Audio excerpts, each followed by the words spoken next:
आपका बहुत बहुत स्वागत है पाजी। नमस्कार आज के इस पॉडकास्ट में, और आपकी बहुत ज़्यादा ज़रूरत थी जी। और आपको पता है फाइनेंसिस के बारे में कि हर आदमी की लाइफ में कितना इंपॉर्टेंट रोल फाइनेंस रखता है, बट हमें इसके बारे में कोई नॉलेज नहीं होती। इनफैक्ट कि जो फाइनेंस के बारे में जो स्कूल और यूनिवर्सिटीज़ में पढ़ाया जाता है जी। उसमें भी घर कैसे चलाना है, सेविंग्स कैसे करनी है, प्लानिंग के बारे में कुछ बताया नहीं जाता है जी।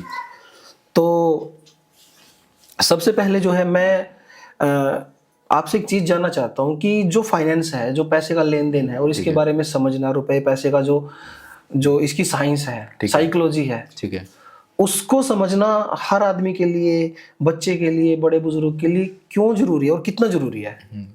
इसका देखो, आपने जब बात करी कि सबके लिए आ गया, ठीक है, चाहे वो बच्चे हैं चाहे वो बुजुर्ग हैं, तो इसमें आप ये देखो, जन्म लेने से मरने तक आपको पैसा चाहिए। हाँ जी, बिल्कुल। बच्चा पैदा होगा तो 25-30 हज़ार रुपये मिनिमम चाहिए डिलीवरी के लिए। उससे पैसे पहले ही चाहिए? नहीं होगा, उसके पहले ही आपको खर्चा चाहिए। इवन बच्चा डिलीवरी होगा ना, तो उसके प्री एक्सपेंसेस भी होते हैं, उसके कपड़े लेने, वो सारी चीज़ें, हॉस्पिटल का खर्चा, पैसे की ज़रूरत है। बिल्कुल। जब मरोगे तब भी आपको पैसा चाहिए। आपको अगन बेट करना है, उसमें सारी क्रिया होती है ना, वो चाहिए आपको, वो उसके बिना आप कर ही नहीं सकते। तो मतलब क्या है कि पैसे की बस इतनी इंपॉर्टेंस है कि आपको पता होना चाहिए कि आपकी लाइफ स्पेंड करने के लिए आपको बेसिक नीड्स आपकी पूरी हो सकें, वो हर एक चीज़ में रिक्वायर्ड। चाहे आपको बच्चों को पढ़ाना है, कुछ भी करना है, पैसा चाहिए। बस बचपन से लेके मौत तक पैसा चाहिए। तो उसके बाद नहीं है, उसकी अलग जर्नी है। इसकी जो शुरुआत करें हम, वो कहाँ से करें? मतलब बच्चों से सिखाना शुरू करें, या फिर जैसे ही आप 10th या 12th पास करते हो, आपका थोड़े से यंग होते हो, अर्ली यंगस्टर्स बोल सकते हैं, उस एज में शुरू करें? तो इसकी शुरुआत कहाँ से ठीक है? इसकी शुरुआत मैं अपने से बताता हूँ। मैं क्या करता हूँ, मेरी बेटी है 4 साल की। हर रोज़ मैं अपनी बेटी को 10 रुपये देता हूँ, ठीक है, जितने भी मेरे पास टुट्टे मेरे वॉलेट में होते हैं, चाहे 10 हो 20 हो, मैं उसको देता हूँ। और उसकी ना पिगी बैंक बना रखी है, तो पिगी बैंक में उसको रोज मैं उससे पैसे डलवाता हूँ और उसको बोलते हैं कि अब तेरा बर्थडे आएगा तो बर्थडे पे निकालेंगे, जितने पैसे इकट्ठे होंगे उसका तेरे को गिफ्ट लेके देंगे, ठीक है। अब उसको पैसा पता ही नहीं क्या चीज़ है, ठीक है। अब उसको थोड़ा थोड़ा नॉलेज आनी स्टार्ट हुई है, अच्छे से चीज़ें ली जाती हैं, करी जाती हैं। बट मैंने उसको बचपन से सेविंग की आदत डाल दी कि जैसे मैं उसको पैसे देता हूँ वो अपने सीधे गोलक में डालती है। तो गोलक डाल दी, सबकॉन्शियसली उसका माइंड ट्रेन हो रहा है। और जब वो पैसा कमाना स्टार्ट करेगी ना, तो वो ऑटोमेटिकली उसको नहीं होगा यार मैं गोलक में डालूं, सेव करूं। तो वो सबकॉन्शियसली जो हमें आदत हमने बचपन से नहीं बनाई, वो बच्चे को डिलीवर कर रहे हैं। तो सबसे इम्पोर्टेंट जो आपने बताया वो ये है कि जो सेविंग्स की आदत है ये, और ये पैटर्न आप अगर बच्चे को बचपन से ही ढालोगे उसमें, तो वो उसके लिए बेस्ट है। कुछ भी दे दो, 5-10 रुपए जो आपको ठीक लगता है। बचपन में अगर वो सेविंग करना सीख गया तो वो बड़ा होके भी कुछ ना कुछ अपने लिए सेव करेगा। और अगर बचपन में वो आदत नहीं पड़ी तो बड़ा होने के बाद उसको थोड़ा डिफिकल्टी का होगा, सामना करना पड़ेगा। क्योंकि ये सारा माइंडसेट की बात ही है। आप अगर 100 रुपये कमा रहे हो तो आपको 10 रुपये 20 रुपये कैसे उसमें से बचाने हैं, तो वो बचपन से एक आदत ही है। मतलब जो बजटिंग है ना, टोटल आदत है, हैबिट्स है। अब जैसे बजटिंग की बात आई, तो जैसे हमारे स्कूल्स हैं, कॉलेजेस हैं, इसमें वैसे तो बीजगणित पढ़ाया जाता है जी, अंकशास्त्र पढ़ाया जाता है, बट बजट बनाना जो इतनी इंपॉर्टेंट चीज़ है, बजट बनाना क्यों नहीं पढ़ाया जाता वहाँ पे? देखो, मैथमेटिक्स से ये सारी चीज़ें सिखाई जाती हैं, ठीक है। बजटिंग एक ना अलग कंसेप्ट है, ठीक है। तो उसके लिए आपको बेसिकली ना एजुकेशन कोई ख़राब नहीं है, हर एक चीज़ का ना एक पर्सपेक्टिव होता है। एजुकेशन क्या है कि वो आपकी स्टडी मटेरियल है, आपको दुनियावी नॉलेज दे रहा है, जनरल नॉलेज दे रहा है, ठीक है, इस तरीके का है। फाइनेंस एक अलग सब्जेक्ट है, तो उसके लिए आपको उस तरीके की स्टडी करनी पड़ती है, ठीक है। और कोई स्पेशली आपने कोई डॉक्टर बनना है, उसके लिए अलग स्टडी आएगी। तो ये एक अलग टॉपिक है। हम ये सोचते हैं कि स्कूल में वो चीज़ें नहीं सिखाई जाती क्योंकि स्कूल का पार्ट नहीं बनाया गया। फाइनेंशियल नॉलेज एक अलग सब्जेक्ट है, जो अलग से बच्चों को अगर स्कूल में या ये चीज़ें सिखाई जाएं तो वो बेटर है, क्योंकि ये सब्जेक्ट ही अलग है, फाइनेंशियल नॉलेज। तो फाइनेंस का अलग सब्जेक्ट होना चाहिए? अलग सब्जेक्ट होना चाहिए, क्योंकि वो कंसेप्ट ही अलग है। वो जनरल नॉलेज में या बेसिक फिजिक्स मैथ से वो लिंक ही नहीं करती। तो स्कूल्स में ये चीज़ें सिखानी भी ज़रूरी हैं, साथ साथ थोड़ा सा फाइनेंशियल सब्जेक्ट भी बीच में डाले जाएं कि किस तरीके से बजटिंग होती है, लोन्स क्या चीज़ होती हैं, ये क्या चीज़ होती है। बच्चों को बचपन से अगर नहीं सिखा रहे तो पेरेंट्स का फ़र्ज़ बनता है कि पेरेंट्स सीखें और सिखाएं। अभी जैसे अगर हमारी सोसाइटी की बात करें, हमारी कंट्री की हम बात करें, इंडिया की खासकर, तो एक हम बहुत दिनों से सुनते आ रहे हैं और ये चीज़ आगे भी चलती रहेगी कि ये पुअर क्लास है, ये मिडिल क्लास है और ये अपर क्लास है, मतलब कि रिच है। अब इनकी भी कैटेगरी बनी है, ultra rich, lower medium class, poor, ultra poor. तो ये जो 3 क्लास बनी है, इनका बेसिक क्राइटेरिया क्या है? मतलब कि पुअर है जो गरीब है, हम किसको गरीब समझें? मिडिल क्लास हम किसको समझें?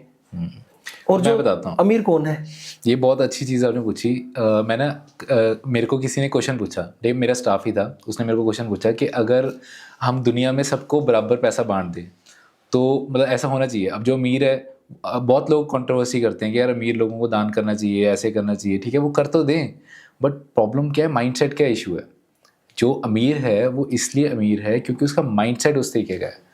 अगर आप दुनिया में हर एक बंदे को सेम वेल्थ भी दे दोगे ना, तो जिसका गरीब माइंडसेट है वो फिर दोबारा वहां पे पहुंच जाएगा। जैसे लॉटरी, लोगों की लॉटरी लगती है, 10-10 करोड़ की लॉटरी लगती है, बट वो फिर उधर पहुंच जाते हैं जहां पे वो होते हैं। क्यों? जहां से शुरू किया, वो उधर ही पहुंच जाते हैं, लूज कर देते हैं वो पैसा, क्योंकि वो इजी मनी उनके पास आ गया और उनको नॉलेज नहीं थी उस पैसे को संभालना कैसे है।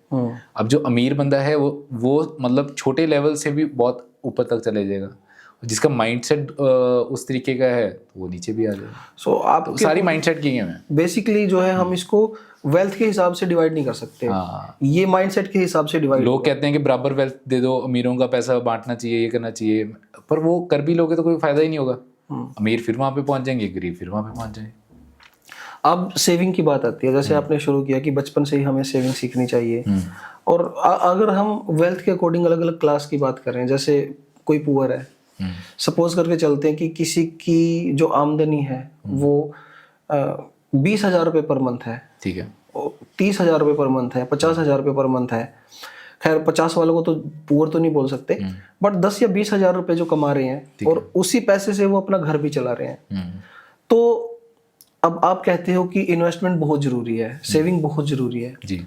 ऐसे लोग कैसे मतलब सर सेविंग कर सकते हैं? उनके लिए तो बहुत मुश्किल है। बेसिकली देखो, हमने स्टार्ट कहाँ से करा? हमने स्टार्ट करा कि मतलब इनमें डिफरेंस क्या है। बेसिकली मैंने आपको माइंडसेट बताया। माइंडसेट में डिफरेंस कैसे आता है मैं अपनी बात करता हूँ। अगर मेरे पास 10,000 मेरे को मिल रहा है, अगर मैंने उसको बजटिंग नहीं करा, बजटिंग में भी डिफरेंस बताऊंगा कि 50-30 रूल क्या होता है, ठीक है, उसका भी एक रूल होता है। बट मेन माइंडसेट है। माइंडसेट कैसे कि गरीब इंसान गरीब क्यों है? क्योंकि उसके पास जैसे ही पैसे आए उसने वो सारे का सारा पैसा यूज़ कर लिया अपने खर्चों के लिए, सेव नहीं करा। बट जैसे ही अगर उसने 10% भी अपना पैसा सेव करना स्टार्ट कर दिया, कुछ टाइम बाद पैसा जुड़ जाएगा, वो मिडिल क्लास हो गया। अगर वही जो 10-20% पैसा जोड़ रहा है उसको कोई ऐसी चीज़ में लगा दे जो पैसा बनाना स्टार्ट कर दे, तो वो अमीर हो जाएगा। ठीक है, वो बिजनेस में लगा ले, उसको ग्रो करता रहे और ग्रो करता रहे, अमीर।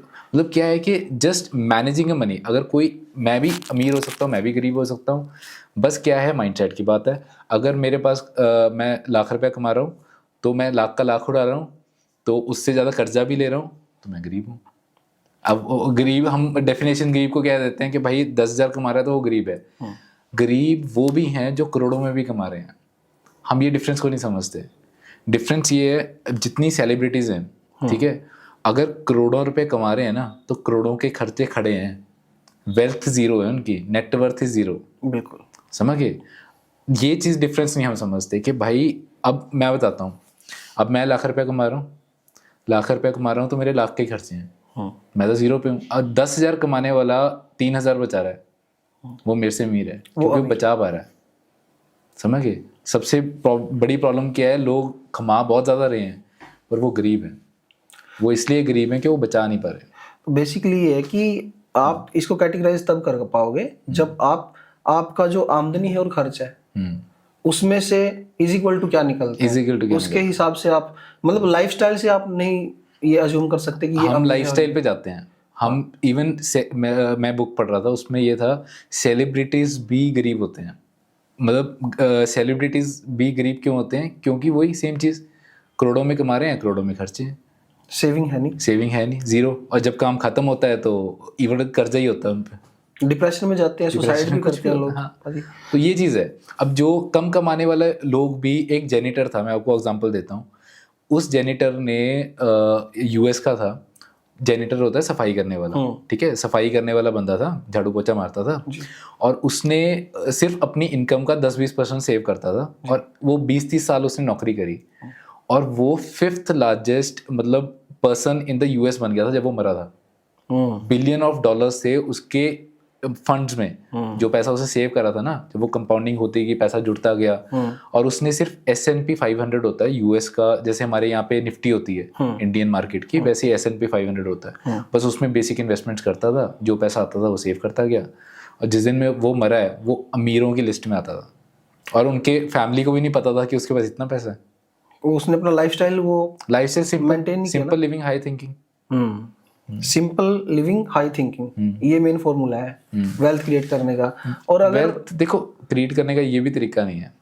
हम कहते हैं ना कि इन्वेस्टमेंट्स कर लो, इन्वेस्टमेंट से एक नेक्स्ट तरीका भी है, वो that is the fastest way to earn money.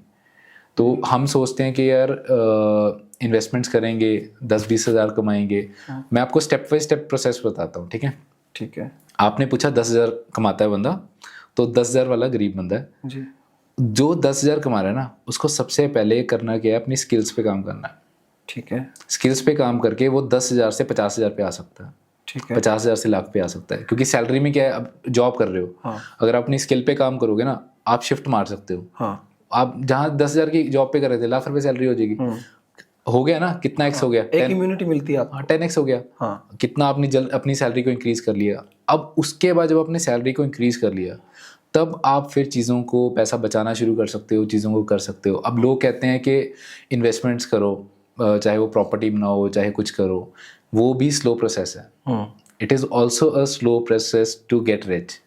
Even वो क्या है कि अगर आप मतलब कह लो, एक सिंपल सी बात कहता हूँ, अगर आप बुजुर्ग होकर अमीर होए तो वो अमीरी का भी कोई फायदा नहीं है। मतलब मेरे को लगता है, मैं खुद इन्वेस्टमेंट्स कर रहा हूँ, इन्वेस्टमेंट्स की बात मैं करता हूँ, बट इसको भी मैं स्लो लाइन प्रोसेस मानता हूँ। रीजन फॉर दैट इज कि आप 30 साल से देखो आप कमाना शुरू करा, 30 थे, 60 साल तक आप कमाते रहे, अपनी मतलब सैलरी का सेव करते रहे, और उस टाइम पे जाके आपके पास करोड़ रुपए इकट्ठा हो गया, 2 करोड़ इकट्ठा हो गया। बट उस टाइम पे इन्फ्लेशन भी है और भी चीज़ें हैं, पर आपका लाइफ तो गया ना। आप 30 साल क्या चीज़ें कॉम्प्रोमाइज़ करी, चीज़ें कर करके आप उस लेवल पे पहुंचे, पैसा सेव हो गया, आप अमीर हो गए, पर आप बूढ़े अमीर हो।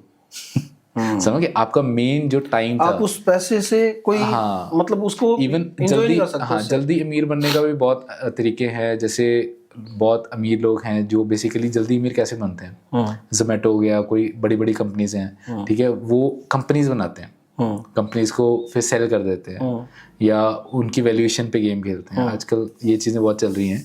तो लोग क्या करते हैं, ब्रांड्स बनाते हैं, ब्रांड्स पे काम करते हैं, रेवेन्यूज जनरेट करते हैं, उसके अगेंस्ट या तो फंडिंग उठाते हैं, या फिर उसकी वैल्यूएशन पे खेलते हैं। क्योंकि ना बेसिकली क्या होता है, इसका भी कंसेप्ट हम डिटेल में डिस्कस करेंगे कि जल्दी अमीर कैसे बनते हैं लोग, ठीक है। तो कंपनीज बना के फिर ये मल्टीवर्ल्स में गेम चलती है।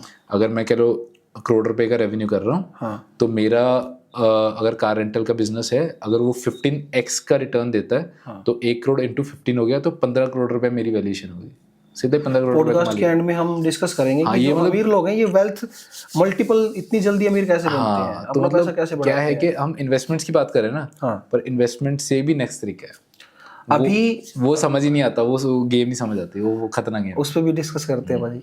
और जो बजट की बात की आपने जी, बजट किसी परिवार के लिए, परिवार से मेरा मतलब यहाँ पे ये है कि 10,000 से या फिर 5,000 से और 50,000 1 लाख रुपए कमाने तक का जो परिवार है जी, बजट बनाने का सही तरीका, सही फॉर्मूला क्या है किसी के लिए भी, कि आपको बजट कैसे बना, मतलब कि आपका घरेलू और जो आपकी प्रोफेशनल लाइफ है उसमें आपको कैसे मैनेज करके चलना है बजट को। मैं आपको समझाता हूँ। इसका एक ना दोनों के लिए बताऊंगा, सैलरीड के लिए भी और सेल्फ एम्प्लॉयड के लिए। जो बंदा सेल्फ एम्प्लॉयड होता है ना, उसको सबसे ज़्यादा प्रॉब्लम आती है बजटिंग करने में। जैसे मैं, ठीक है, मैं अपना बिजनेस कर रहा हूँ, बट हमारे कैश फ्लोज आगे पीछे होते हैं। जो फ्रीलांसिंग वाले बंदे हैं, उनमें कैश फ्लोज बहुत आगे पीछे होते हैं, जिसकी वजह से वो पैसा सेव नहीं कर पाते। तो उनको क्या करना है, वो तरीका बताता हूँ।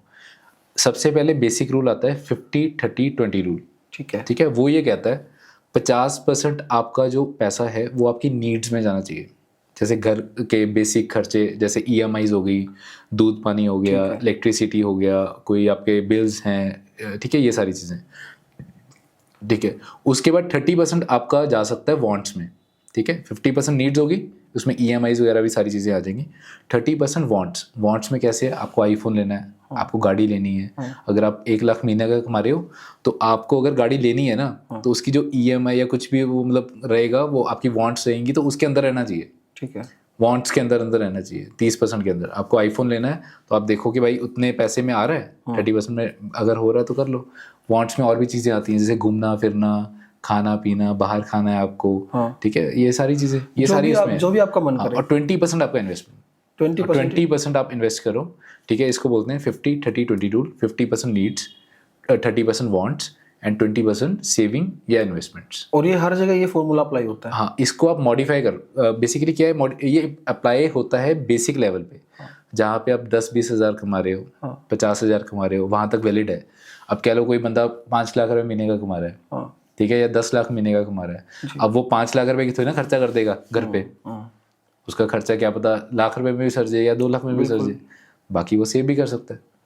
तो उसको फिर मॉडिफाई करना पड़ता है। जब आपका इनकम ज़्यादा हो जाती है तो आप उसको मॉडिफाई कर सकते हो अपने हिसाब से, जहाँ पे कह लो 20% 30% आप घर के खर्चे के लिए पैसा यूज़ कर रहे हो, 30-40% आप मतलब कह लो इन्वेस्टमेंट्स कर सकते हो और बाकी अपना वॉन्ट्स में कर सकते हो, वो मॉडिफाई करो।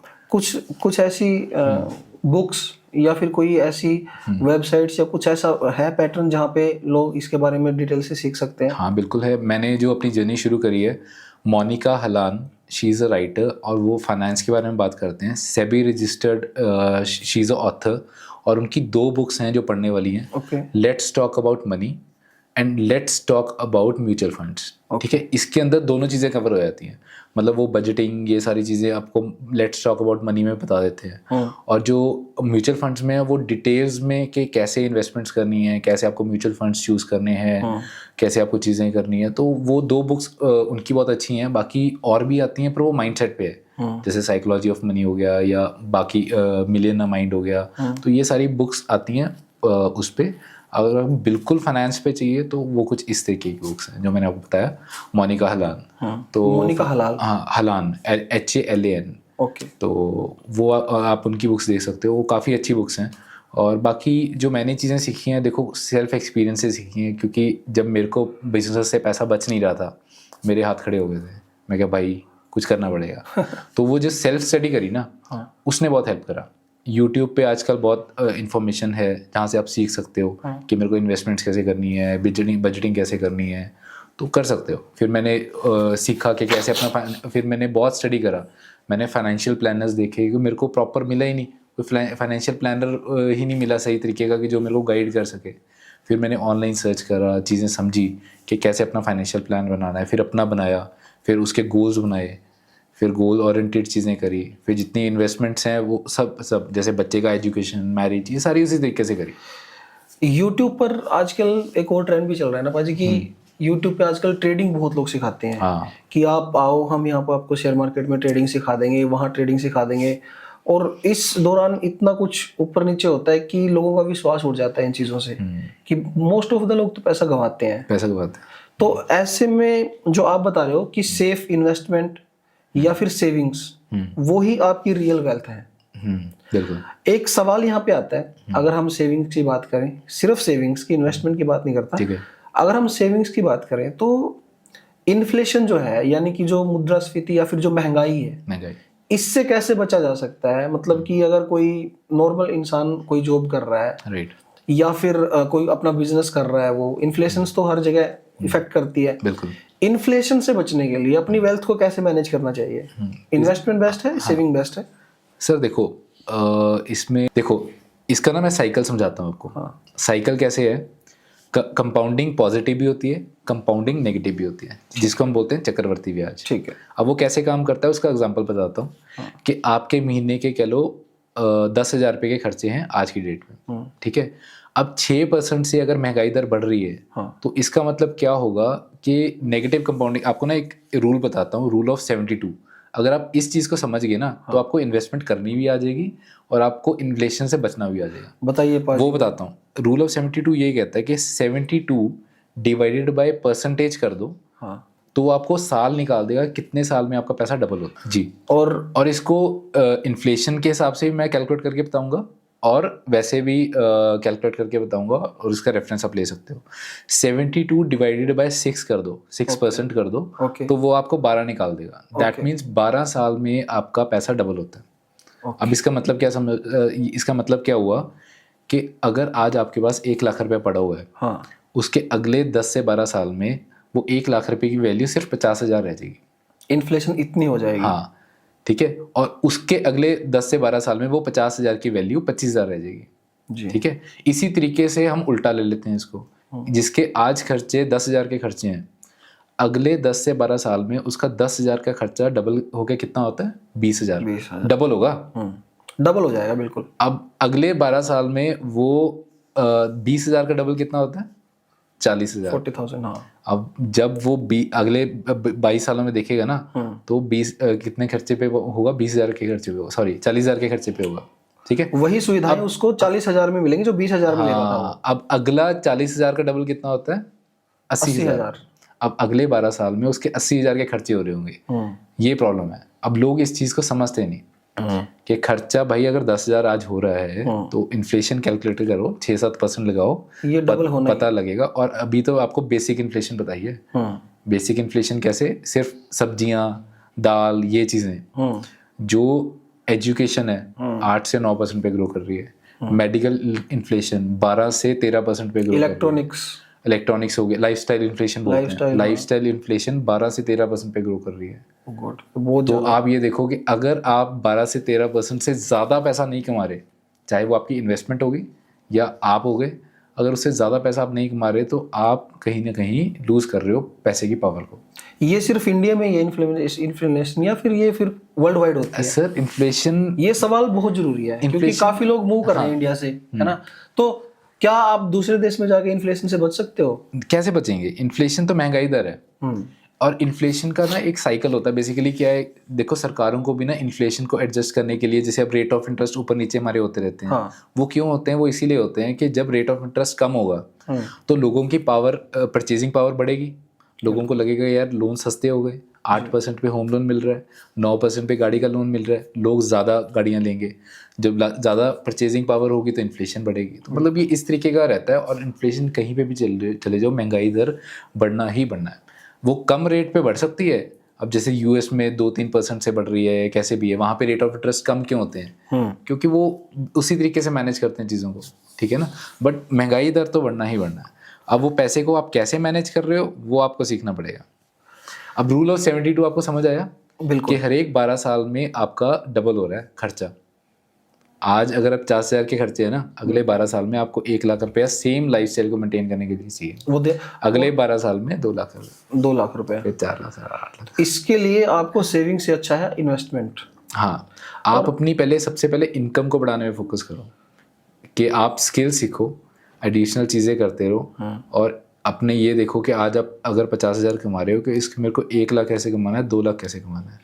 जितना ज़्यादा कमाओगे उतना बचा पाओगे। ये पाजी उन लोगों के लिए बता रहे हैं। मैंने एक सवाल किया था, आप लोगों को याद होगा, कि जिसकी इनकम 10,000 है, 20,000 है, या उनकी जो मंथली इनकम है वो बहुत कम है, तो सबसे पहले उनको फर्स्ट स्टेप ये लेना है कि अपनी इनकम को थोड़ा सा ग्रो करो। हाँ। उसके बाद ये सारे फार्मूलाज सेविंग के जो है 50-30-20 और ये जो 72 है, ये आपके तब काम आएंगे। तो आपको सबसे पहले ऑर्गेनाइज तरीके से चलना बहुत जरूरी है। करना तब भी है बजटिंग, ऐसी बात नहीं है। अगर कोई 10,000 कमा रहा है ना, तो उसको 10,000 में से 1,000 रुपया उसको भी सेव करना है। वो होती है आदत। क्यों? मैं रीजन बताता हूँ। अगर कोई जैसे बच्चा है, ठीक है, अब बच्चा आइसक्रीम खा रहा है, अगर उसको हम बड़ी आइसक्रीम दे देंगे तो ऑब्वियसली गिराएगा, अपने कपड़े भी गंदे करेगा, सब कुछ करेगा। उसको हम छोटा सा कोन देते हैं, वो चम्मच से खाता रहे। क्यों? क्योंकि अगर छोटी चीज को मैनेज कर सकता है, अगर वो छोटी ऐसे ही पैसे का है, आपके पास अगर कम पैसा भी आ रहा है ना, अगर आप कम पैसे को पैसे मैनेज करना सीख गए तो बड़े को भी कर लोगे। हाँ, लाखों को भी कर लोगे, करोड़ों को भी कर लोगे। पर अगर आपको हजारों में मैनेज करना नहीं आ रहा तो फिर वो नहीं कर पाओगे। आपको शुरू भी छोटे लेवल से करना है, थोड़ी थोड़ी आदत बनानी पड़ेगी सेविंग की। आप 10,000 कमा रहे हो तो ठीक है, 500-1,000 रुपये अलग कर दिया और बाकी से खर्च चल रहा है। और बाकी फोकस करो कि अपनी स्किल पे, कि मेरे को अपनी इनकम को कैसे बढ़ाना है। अब अगर इन्वेस्टमेंट की हम बात करें तो इसमें हम ट्रेडिंग को भी निकाल देते हैं जी।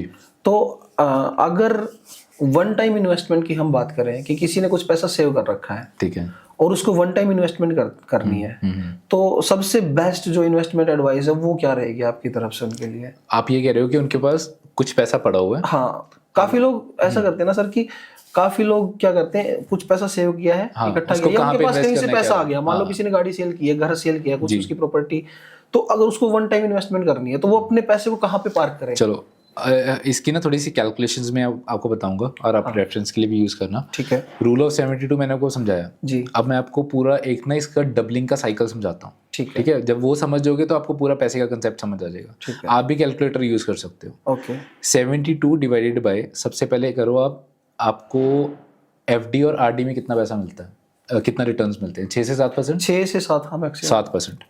72 डिवाइडेड बाय 7% कर लो, दैट मीन्स 10 सालों में आपका पैसा डबल हो रहा है। ठीक है। अगर आज आपके पास 10 लाख पड़ा है तो 10 लाख का डबल अगले 10 सालों में कितना होगा? 20 लाख रुपये। ठीक है।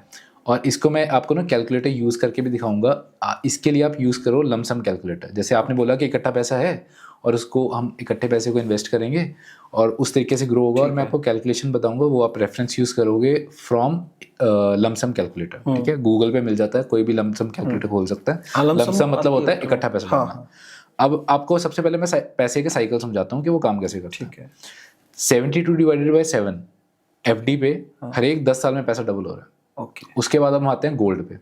ठीक है, अब गोल्ड की बात करेंगे तो मतलब 8 से 9% पे रिटर्न आती है, अदरवाइज ज़्यादा भी दिया है, पर अगर ओवरऑल देखोगे तो ओवरऑल रिटर्न्स वो आती हैं 8 से 9% के अंदर आती हैं।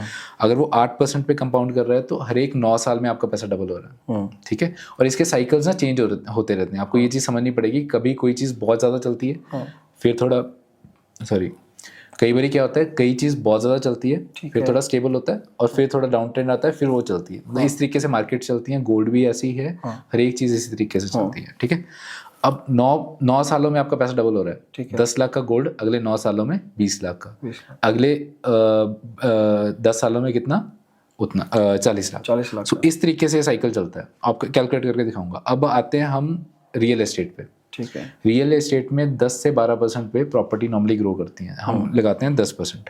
दैट मीन्स कि हर एक 7 साल में 72 डिवाइडेड बाय 10, दैट मीन्स 7 सालों में पैसा डबल हो रहा है।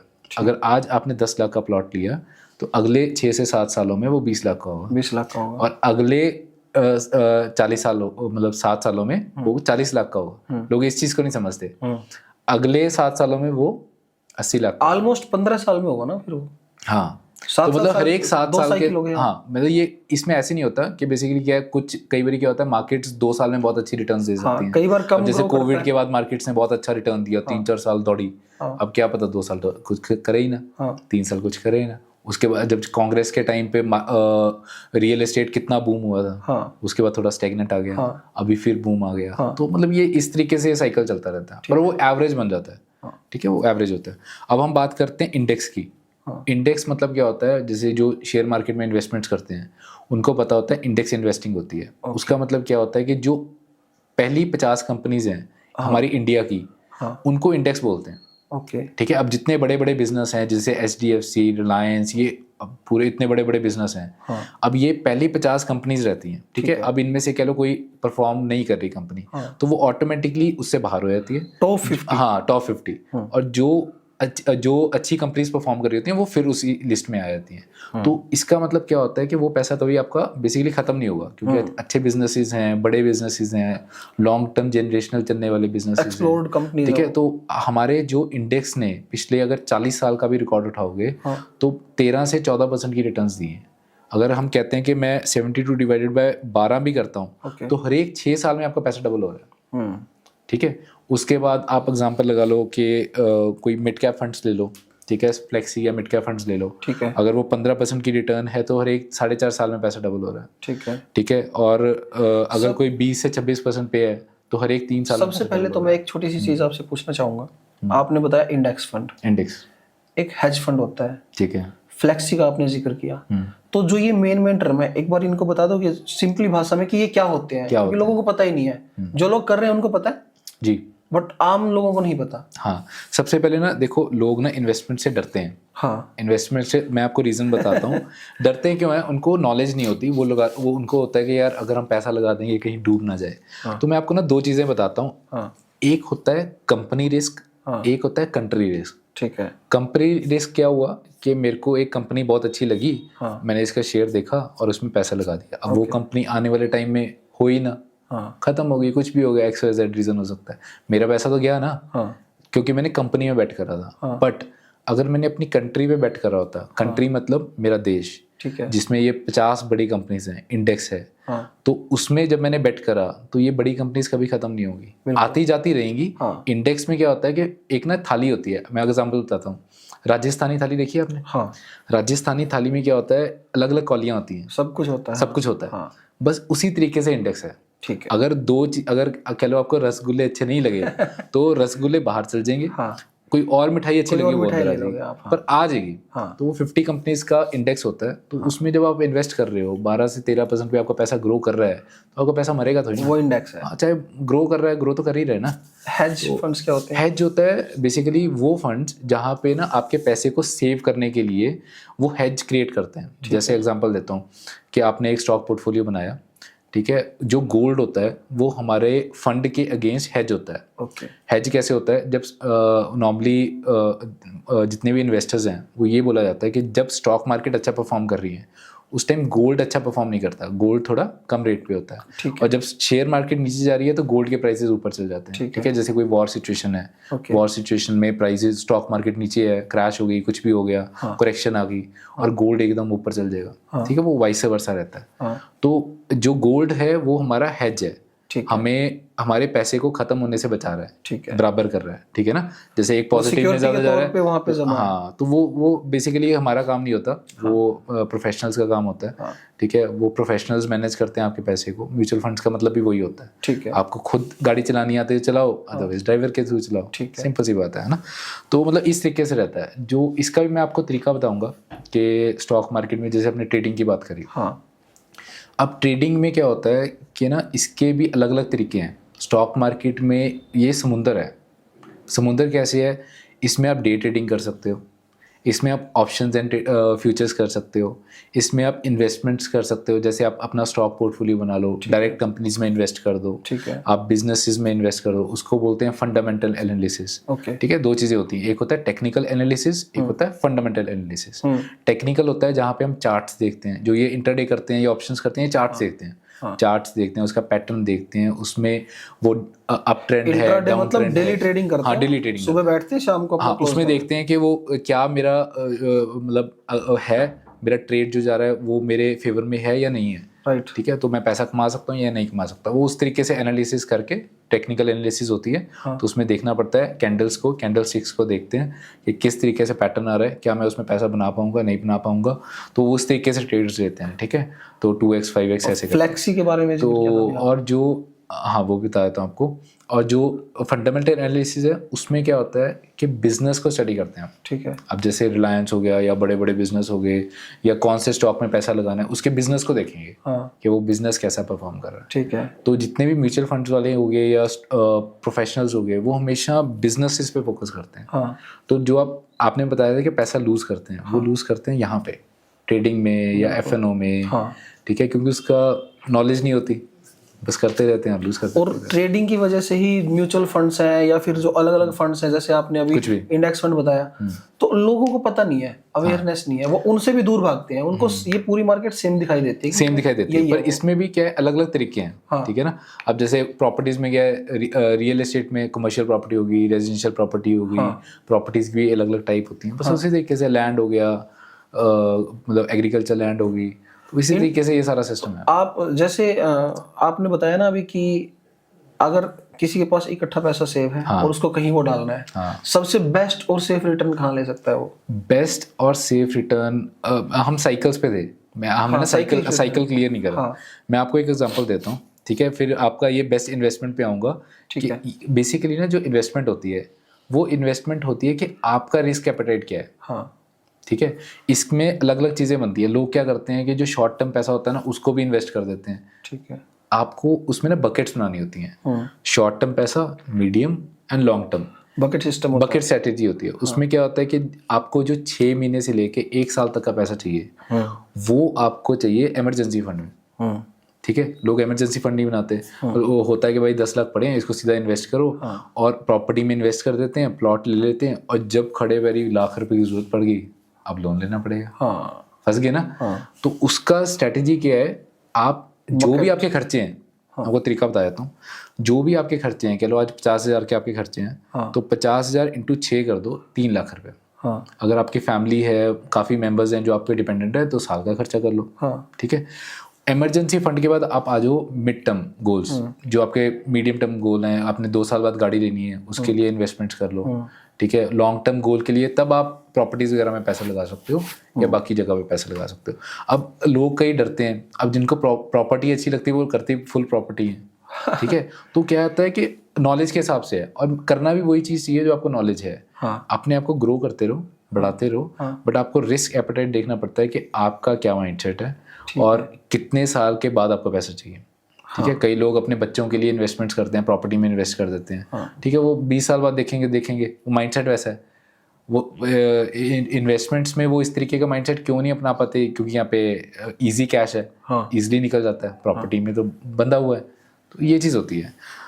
तो इसकी वजह से आपको ना सबसे पहले अपनी नेचर समझनी है। आप कह रहे हो आपको इन्वेस्ट कहाँ पे करना है, सबसे पहले अपनी नेचर समझो कि भाई आपको डर लगता है या नहीं लगता, आपको नॉलेज है या नहीं है। अगर नॉलेज है तो आप आगे जा सकते हो, अदरवाइज बेस्ट है गोल्ड से शुरू करो, एफडी से शुरू करो, रियल एस्टेट लो, ठीक है। उसके बाद हौली हौली उसको डिवर्सिफाई करो, फिर आगे जाओ, फिर जाके आप इन्वेस्टमेंट सीखो, कैसे म्यूचुअल फंड में इन्वेस्ट कर सकते हो, बाकी जगह पे कर सकते हो, फिर अपनी नॉलेज को गेन करो। तो मेन आपने, अगर आपको नॉलेज नहीं है, आप रिस्क नहीं ले सकते, तो आप गोल्ड की तरफ जाओ। हाँ, गोल्ड सेफ है, और रियल एस्टेट में जाओ, या फिर आप एफडीज में जाओ।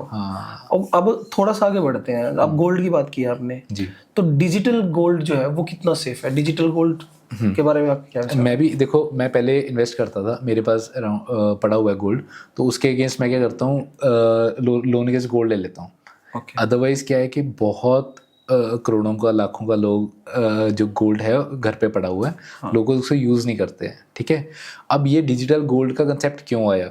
वो इसलिए आया कि इंडियन जो कल्चर है, यहाँ पे जो लेडीज हैं वो ना अपनी सिक्योरिटी के लिए गोल्ड रखती हैं कि यार कुछ अगर खुदा ना खास्ता कोई ज़रूरत पड़ गई तो हमारे पास कम से कम गोल्ड तो रहेगा, ठीक है। वो अपनी सेफ्टी के लिए गोल्ड को यूज़ करते हैं, तो उसमें एक प्राउड फील करते हैं कि यार अपने पास इतना गोल्ड है, तो वो अच्छा भी है।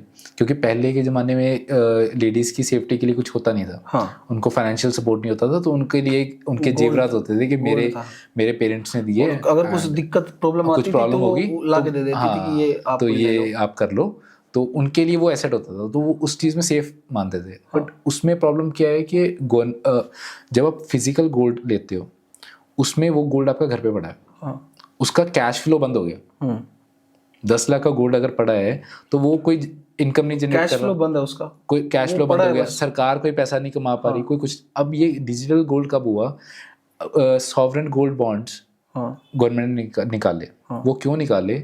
कि जितने रिटर्न्स गोल्ड देता है उससे 2% आपको एक्स्ट्रा देंगे, ठीक है, और आप डिजिटल गोल्ड में इन्वेस्ट करो। क्यों? क्योंकि जब वो इन्वेस्ट करेंगे लोग, मार्केट में पैसा आएगा, चाहे सरकार उससे गोल्ड लेगी, बट वो पैसा मार्केट्स में घूमेगा, सर्कुलेट होगा। तो सर्कुलेट होगा तो उससे और परचेजिंग पावर, इकोसिस्टम अच्छा होगा, ठीक है। जो गोल्ड घर पे पड़ रहा था वो आपका डिजिटल आ रहा है, तो सरकारें उस पैसे को यूज़ कर पाएंगी। तो मतलब इस तरीके से रहता है। अब डिजिटल गोल्ड खरीदने के भी अलग अलग तरीके हैं। जैसे आप सॉवरेन गोल्ड बॉन्ड ले लो, गवर्नमेंट की स्कीम्स आती रहती हैं, कुछ टाइम बाद आती हैं, तो उसमें आप इन्वेस्ट कर सकते हो, ठीक है। वो आपको रिटर्न्स देते हैं। अगर गोल्ड 9% की रिटर्न दे रही है तो 1.5 से 2% एक्स्ट्रा ही देंगे आपको, पर उसमें कुछ लॉक इन रहता है, ठीक है। जो मैं तरीका यूज़ करता हूँ, मैं डिजिटल ETFs लेता हूँ। ETF होते हैं एक्सचेंज ट्रेडेड फंड्स। जैसे हम जो इन्वेस्टमेंट्स करते हैं ना, मतलब स्टॉक पोर्टफोलियो जिनका है, जी। तो वो उनको पता है कि ETFs क्या होते हैं। वो ETF क्या होता है, जैसे इंडेक्स की मैंने बात करी, इंडेक्स की तरह ही वो ETF होते हैं, एक्सचेंज ट्रेडेड फंड होते हैं। वो डिजिटल गोल्ड होता है, उसमें ना गोल्ड बीज के नाम से होता है। आप अगर डिजिटल गोल्ड लेना चाहते हो, गोल्ड बीज ले सकते हो, सिल्वर बीज ले सकते हो, उसमें अलग अलग चीज़ें होती हैं, ठीक है, ETFs के अंदर। तो अगर आपको सेम गोल्ड की रिटर्न चाहिए, आपके पास पैसा पड़ा है, लाख रुपया पड़ा है, तो डिजिटल गोल्ड लेना है तो वहाँ जाके ले लो। अभी अगर ये तो हमने बात की कि आपको वन टाइम इन्वेस्टमेंट करनी है। अब आते हैं कि कुछ लोग 6 महीने में, जैसे किसान है हाँ, तो उसके पास एक फसल 6 महीने में ऑलमोस्ट आती है, तो उन लोगों के लिए क्या ऑप्शन है? वो कैसे, किस तरीके से इन्वेस्टमेंट कर सकते हैं, या उनको भी 1 साल तक रुकना पड़ेगा? नहीं, उनको ना बेसिकली क्या है, देखो किसान है, ठीक है, किसानों को ना समझना पड़ेगा कि उनको आते हैं 6 महीने बाद पैसे, उनको साथ साथ अपनी डेली रूटीन के लिए कुछ ना कुछ चीज़ खड़ी करनी चाहिए कैश फ्लो के लिए। वो कैसे, एग्जांपल देता हूँ, आपके पास इकट्ठा पैसा आया, चलो 5 लाख इकट्ठा आया, ठेके से पैसा आया, उस पैसे में से कुछ पैसा आपका तो ऑब्वियसली खर्चों में चल जाएगा, कुछ पैसे आप घर के लिए रखोगे, थोड़े पैसे जो आपके पास बचे हैं उस पैसे से आप डेयरी स्टार्ट करो। हाँ, कुछ ना कुछ ऐसा स्टार्ट करो। बकरियां लेके आओ, गाय भैंस लेके आओ, उससे जो आप दूध बनेगा उससे आपका डेली का खर्चा निकलेगा। हाँ, या मंथली आपकी कुछ इनकम मंथली इनकम स्टार्ट होगी। तो वो फार्मर्स को प्रॉब्लम क्या है, वो ना 6 महीने या 1 साल पे लिमिटेड रह जाते हैं, और फसल खराब होगी तो फिर कर्जा लेना पड़ता है। साथ के साथ आपको डेली खर्चे के लिए भी डेयरी वाला काम शुरू कर सकते हो, या कोई ऐसी चीज़ें शुरू कर सकते हो जहाँ से आपको इनकम आनी स्टार्ट हो। ट्रैक्टर ले लो, या कोई ऐसे ले लो जो रेंट पे जाती हैं, आजकल बहुत मशीनें हैं जो रेंट पे जाती हैं, ठीक है, ठेके उठा लो, वहाँ से पैसा आना स्टार्ट हो गया, ठीक है। तो मतलब इस तरीके की साथ में चीज़ें करते रहो जो आपको डेली कैश फ्लो दे। इकट्ठे पैसे का बेनिफिट क्या है, जब आप इकट्ठा पैसा आ रहा है उसको आप ऐसी चीज़ में इन्वेस्ट करो जहाँ से आपको डेली पैसा आ सके। सेम यही अप्लाई फॉर्मूला होता है जो क्वार्टरली जिनके पास पैसा आता है, बोनस आ गए, कुछ अभी हो गया। आते हैं हम मंथली पे।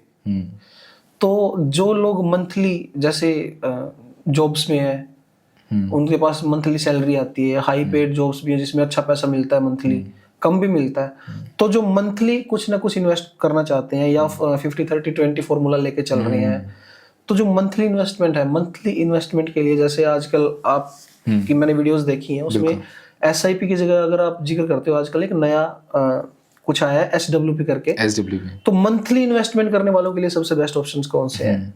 इसमें ना हम दोनों चीज़ें कवर करते हैं। सबसे पहले जो हम मैं साइकिल्स की बात आपको करी थी, ठीक है।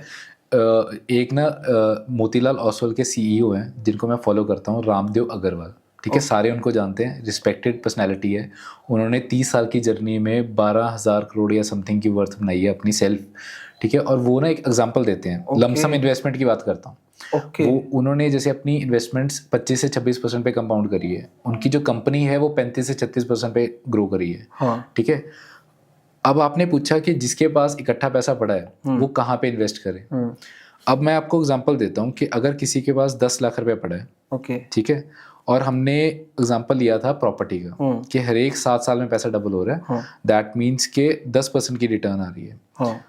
तो 10% पे आपको एग्जांपल बताया था, पर वो रामदेव अग्रवाल यूज करते हैं 26% का, और उसका साइकिल समझाता हूँ आपको। अगर आज की डेट में किसी के पास 10 लाख पड़ा है और उसका पैसा 26% पे कंपाउंड कर रहा है, वैसे डिफिकल्ट है, तो मैं उनका एग्जांपल ले रहा हूँ क्योंकि बहुत जगह पे वो यूज करते हैं और उन्होंने वेल्थ बनाई भी है। उन्होंने बहुत थोड़े लेवल से स्टार्ट करके, प्रैक्टिकल है, बिल्कुल प्रैक्टिकल है सर। मैं आपको एक चीज बताता हूँ, वो ना एग्जाम्पल देते हैं 26% का, दैट मीन 72 डिवाइडेड बाई 26, हर एक 3 साल में आपका पैसा डबल हो रहा है। उसको आप 5 साल भी ले सकते हो, अपने हिसाब से जैसे आपको इन्वेस्टमेंट करनी है वैसे भी कर सकते हो। अब उन्होंने जो अपनी वेल्थ कंपाउंड करी है वो 26% पे कंपाउंड करी है।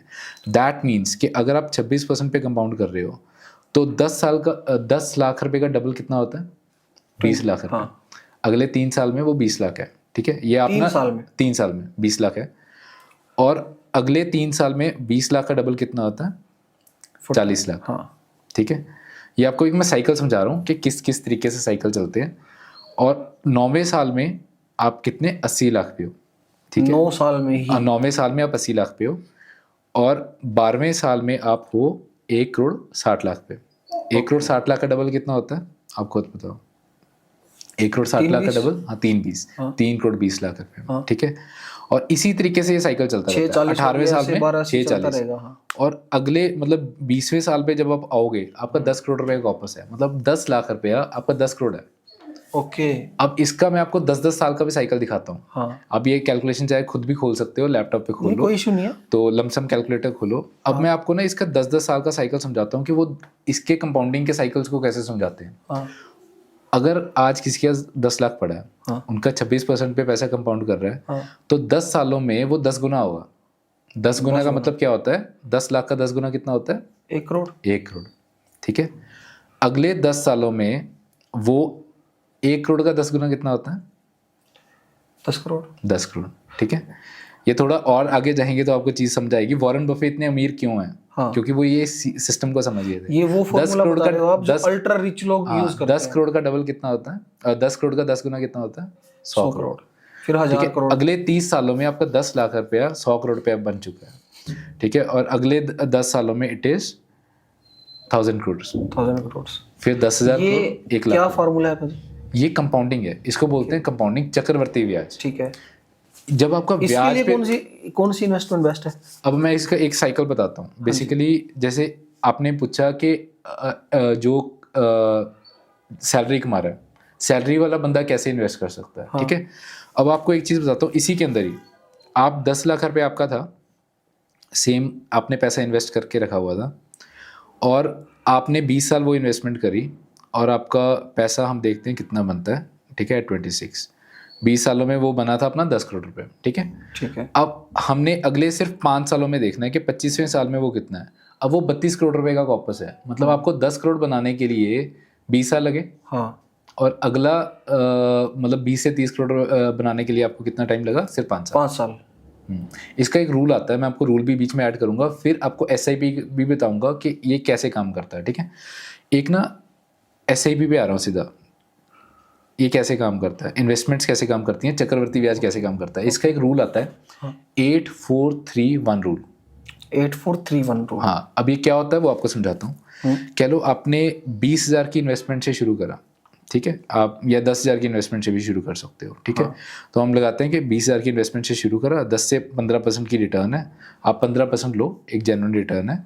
तो आपको 8 साल, जो पैसा बनाने के लिए आपको 8 साल लगे, वो अगला पैसा आपका सिर्फ 4 साल में बन जाएगा। ये कंपाउंडिंग जो काम करती है ना, वो आपको एक साइकिल समझा रहा हूँ। ये है चक्रवृद्धि ब्याज की पावर बता रहा हूँ कि काम कैसे करा। आपने बोला यार मैंने 10 लाख से शुरू करा था, वो 100 करोड़ कैसे बन गया? हाँ। वो बना कैसे कि आपको अगर 20 साल लगे उसको करोड़ रुपए बनाने के लिए, तो अगला वो 10 करोड़ कैसे या 100 करोड़ कैसे बना? क्योंकि वो टाइम ड्यूरेशन। चक्रवर्ती ब्याज में ना क्या होता है, उसका जो फॉर्मूला होता है ना, इसके ऊपर T होता है, ठीक है। T मतलब टाइम। अगर ये आपको कहीं दिखता है T, तो समझो ये कंपाउंड का फॉर्मूला। हाँ, मतलब T बेसिकली सिंपल इंटरेस्ट में क्या होता है, वो बेसिकली फॉर्मूले में होता है, वो सबको पता होगा, जब आप सर्च करोगे तो आपको पता लग जाएगा। चक्रवर्ती ब्याज में क्या होता है, टाइम एक्सपोनेंट होता है, ऊपर होता है, तो वो बढ़ता रहता है। आपको एग्जांपल बताता हूँ, 20,000 की इन्वेस्टमेंट्स कर रहे हो, ठीक है, 15% पे कर रहे हो, ठीक है, और अगले 8 सालों में आपका कॉपस बना 35 लाख रुपए का, ठीक है, 35.5 लाख रुपए का बना।